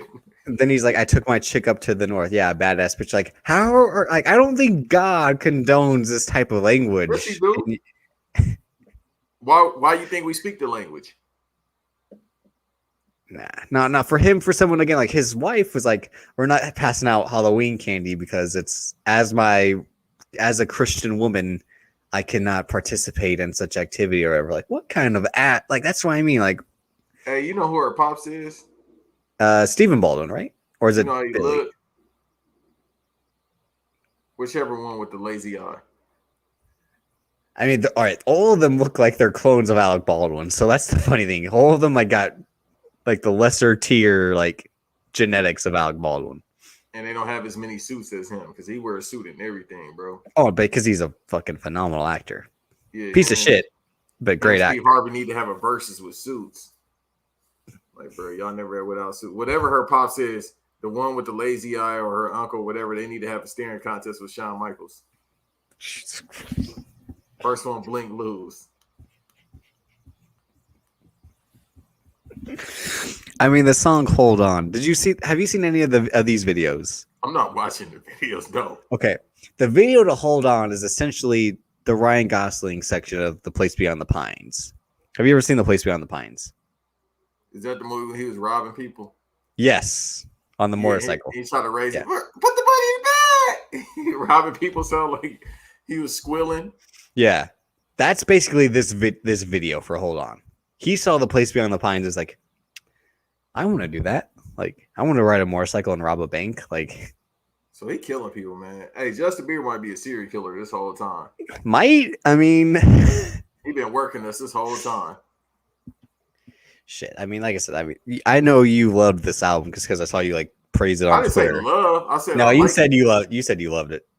No, I said I liked it. He's back on. You by saying you hated Purpose, you're saying you love this album. No, because I could tell you.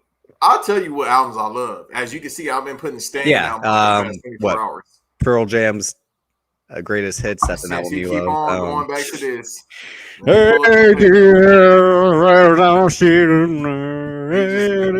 He do the white boy cop out like, oh, you only listen to rock. You listen to one group.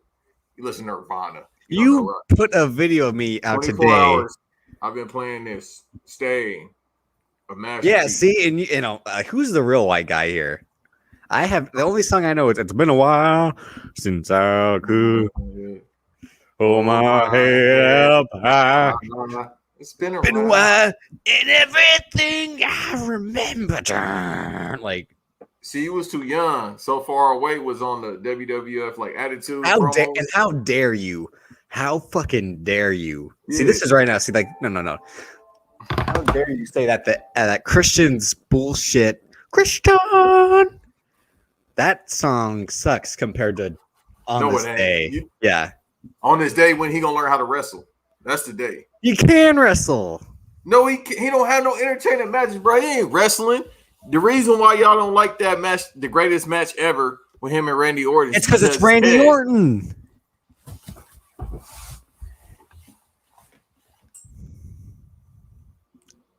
I've told you, we haven't done this episode yet, but when we have the Randy Orton debate again, Randy Orton's and like I hate defending Randy Orton now because I know what he said after he quoted, you know what? After he said bitch ass. Yeah. No, what'd he say after that? What you think he said? Yo, 1% black blood gonna make you say it later on. Ronda Rousey, Ronda Colton. No. Randy Orton's like Tim Duncan. That's not a bad thing. No, they have accolades, but they're boring for the majority of the part, especially for the latter part of their career. But it helped you win, right? Tim Duncan won. Mm-hmm. Tim Duncan. Tim Duncan was probably flashier when he was early on, just like Randy Orton was flashier early on. But then they started. Yeah. See, I mean, but no. God. What's your favorite album of the year so far? Because you listen to more music than I do. So what's your favorite album of 2021? Or project, I should say project, because mixtapes, EPs, all that. I mean, you already know what mine right now, but what I've been listening to, I'm trying to think. All I listen to is from 2020 for the most part, because I mean the year's still a little bit early. I know this past week I've been listening to The Plugs I Met by Benny the Butcher a lot though. That's about it. That's what I can think of right now. But I'm looking as we talk because I don't know what else I've really been listening to from 2021, and it might come to me later. But all right, we'll say, all right. Now we'll do the final topic, and then we'll save everything else for tomorrow's episode, which we'll be able to give more time to these two main topics, which would be WrestleMania coverage. We'll start our WrestleMania coverage, and then the Mighty Ducks. Yeah, the final tomorrow I'll watch it. The final topic will be Banks asked me if I could replace him. Who would I choose? Anyone alive or no? I don't. I mean, whenever Cody Drake tweets, I'm like, he's just right there. I bet I could ask him and he would do it. Like, go ahead. He gonna be saying nonsensical things because he can produce as well. So like that's the easy part. All you gonna do is say stupid stuff. Oh, compared to you just saying that Shawn Michaels and whatever Baldwin brother are going to have a staring contest, Cody Drake wouldn't even know a Baldwin brother. No, because he's going to be too busy putting AEW over. That's what I mean by stupid stuff. Or asking for Quavo new album, man. Nobody want to hear Quavo.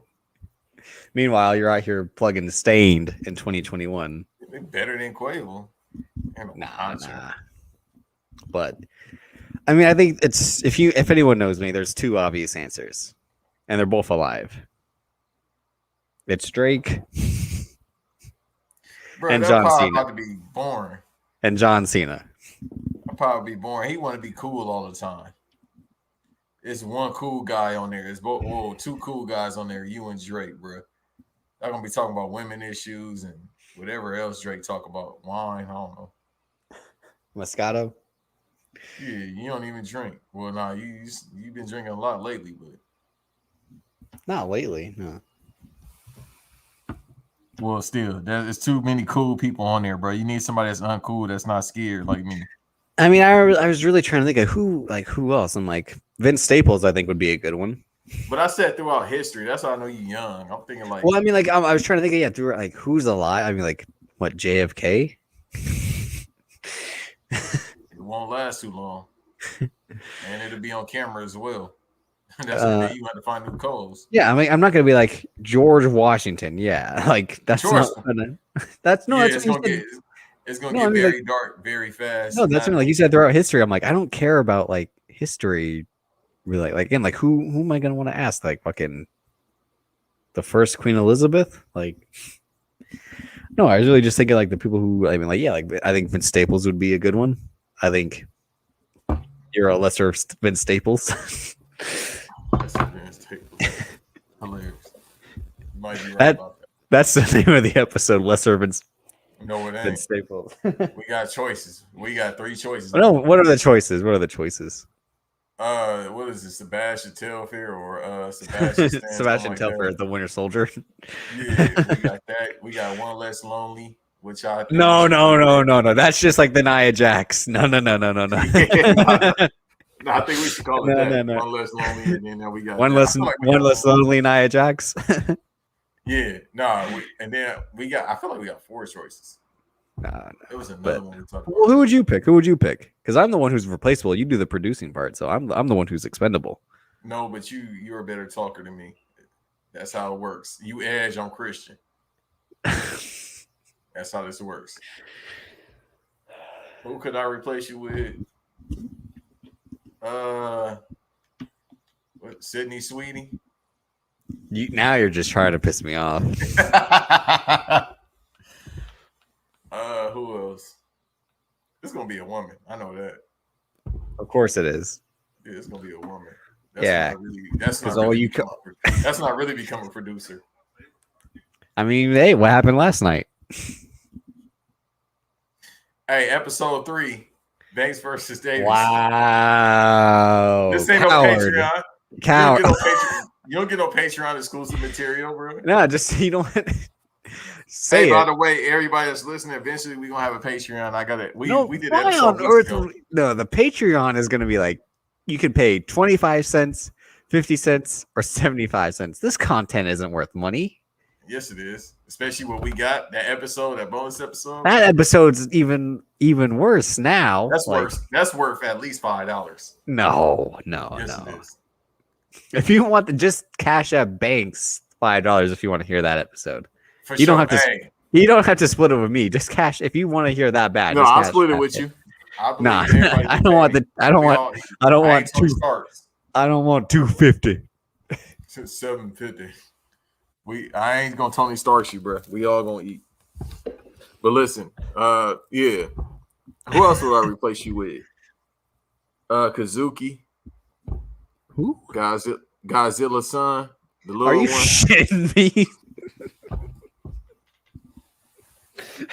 Y'all about the same height.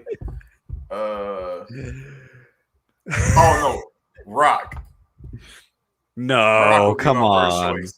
Rock. That pod would have made 10 minutes without being canceled. Exactly. You talk about you talk about a Patreon. You're gonna have to pay people fines. I'll have to put that on a different website. That talk. That's gonna have to be on a different. That's gonna have to be in the dark web. Oh my god! Yeah, you're gonna have to. Me and Rock on the episode, bro. That's gonna be it. It's gonna a word gonna fly that we can't say on the air within 5 minutes. Like what? What's the first letter? Lil Nas X. Oh my god, what is wrong with you? You know what? I know this episode was a little off the rails. It's been happening. You see, it's your fault, bro. Everything you've been No, on it is. the past No. week, It I is. listened It to is. BRP yesterday. I'm like, bro, BRP was turned up yesterday when I was listening. Even though y'all did on Thursday, I was recording, but listen to this past week's episode yesterday. I'm like, bro, they turned up. Yeah, no. Just today's episode. Anyone who's seen, me knows what I'm going through right now. But still wanted to do the episode. Needed a distraction, and I wanted to talk about this stuff, so I didn't want to wait and then not do the pod and all that. But it was crazy shit was still said. It was still a good time. But thank you for listening. Thank you for supporting the pod. Thanks, Banks, for still doing it, being there. But I love you, bro. That's why I be cracking jokes. If I tell people, man, if I can't crack jokes on you or around you, I should be around you, bro, because I'm not gonna have fun. I'm shocked you didn't ask. I'm shocked that you didn't say Wesley Snipes to be your podcast host. No, because he's too like intellectual, introspective, and all that. He's like a monk. Oh, so I'm not. No, because you are, but he like a monk type. You feel me? Like, yeah, I know what you mean. Yeah. He's an artist, so it's like, I'm like, bro, my ADHD would be like, so man, did you really kick Holly Berry? That's where my mind to go. Unless what happened to the other 56 passengers? Yeah, what happened in Jungle Fever? Did you smoke crack with Samuel L. Jackson? Because he was really doing it. It wasn't a work. It was a shoot. That's the second time this week someone said Jungle Fever. I know you need to watch that and Harlem Nights. No, legit. Like for some reason earlier that day, I was thinking about Jungle Fever. I don't know why. You know why? It was just. Besides that. Just like you said, you lived the life before. You need to get back. All right, that was again like I that was just a bar. I can't because my current girlfriend's white. I can't. Hey, Charlie Caruso, we need to remake that movie. She's white. Oh, I thought you were gonna say. I'm like, I thought you were say with me. I'm like, me, motherfucker. Charlie Caruso, we need to remake that movie. Mandy Rose, you too. Here's the truth. This man all month was hiding that. Like, I wasn't saying that shit last month. What do you mean? No, you and our guy Josh. Josh is the real one. Oh no! If I replace you with Josh, the episode probably gonna last. That you and Josh. That would me and Josh would be great because I would just be like. So when you were writing for Drake Party Next Door, like. I don't know what you're talking about, bro. It's a mad thing, I don't know. You the real McMahon. I'm like, yeah. So shouts to Josh. We'll try to have you on an episode one day. Bro, when Banks has a fucking good Wi-Fi connection. When Banks has a good Wi-Fi connection again, which will probably be 2028. This Wi-Fi good. No, it was cutting in and out. It's not gonna be perfect. Nobody got Verizon Fios. Oh, then get Verizon Fios. They don't service every area. Then move to that area. Okay, cool. You already say you want to live in. You already want to say you already want to live in a house like nothing, no one to bother you and all that. You want that. So you were shitting on that Bruce Wayne glass house. You know damn well you want that house with no one near you. No, because that's just I don't want to look at Lake Michigan. That's different. I'd rather be in Malibu, where they be. No, say it. Where they be bathed in blood. The women that OD at the parties, they just dump them in the ocean. Oh, that too. Yeah. It's Malibu. If y'all think I'm lying, go ahead. Remember in Jay and Silent Bob Strike Back where they're like, that means Ben Affleck has a dead hooker in his trailer. It's like, no. I wasn't with that hooker today. Like, y'all think it's a work, all right? Y'all think it's a work. Yeah, but I think we're gonna end it there. Like I said, we're gonna try to do another episode, and on our WrestleMania, we kind of really have two special episodes planned for WrestleMania. Our favorite WrestleManias, and then the other one will be fantasy booking our WrestleMania card for this year. But then we'll also be giving flowers to the Mighty Ducks. Yeah, I'll be caught up on the episode or watch the show tonight. I mean, it's just one episode. That's the thing. I was like, I wasn't sure if they're going to drop the whole thing or one.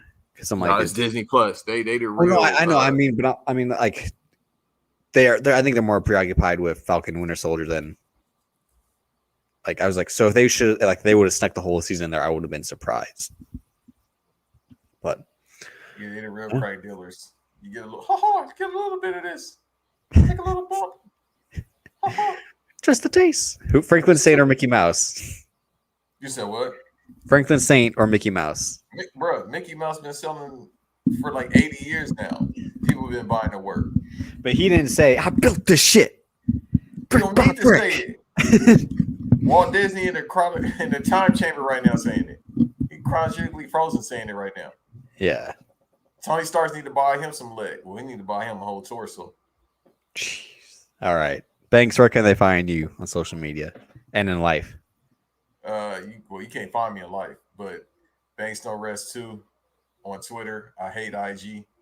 I really don't have any need for it now, but that's the conversation me and Dave. Oh. Just understand. I want y'all to understand this before I let this pod go. I feel like Thanos right now when he finally got all the stones and he did the snap.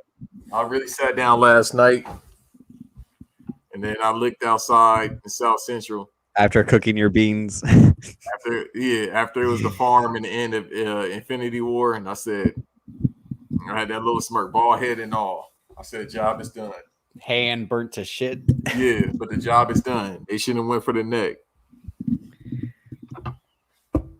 Pause. Yeah, I'm like, he says you should have aimed for the head. That's I know you think about the neck, but relax. Sir. You can find me on Twitter, Davis aka Drip, Instagram Davis Colton DC, the pod at the BVD Pod, where we just tweet random shit just to agree with our tweets, like someone. That'd be you tweeting. Oh, I'm not the guy who retweets and then does the handshake emoji like I agree, sir. Meanwhile, you're looking in the mirror like I'm really him. No, it's really like me, myself, and Irene. That's what I said. But make sure you follow that. Make sure you follow, subscribe, rate, review, recommend, and yeah, YouTube. Thanks versus Davis. Please, I think. Please do the YouTube, man. Run them numbers. I mean, if you just want to see two people on StreamYard talk to each other. That's why we got to be in person. Then who calling you? Yeah, my dad. Oh, okay. Oh shit! Come on, don't make that sound. Oh, okay, I was like, don't make that sound like a brag, like you did a couple weeks ago, like a couple days ago. Oh no! Chicken, shouts to my dad for my dad when I told you my dad like the high impact players. Nah, legend. We got to have him on, and he a peep as well. Hey.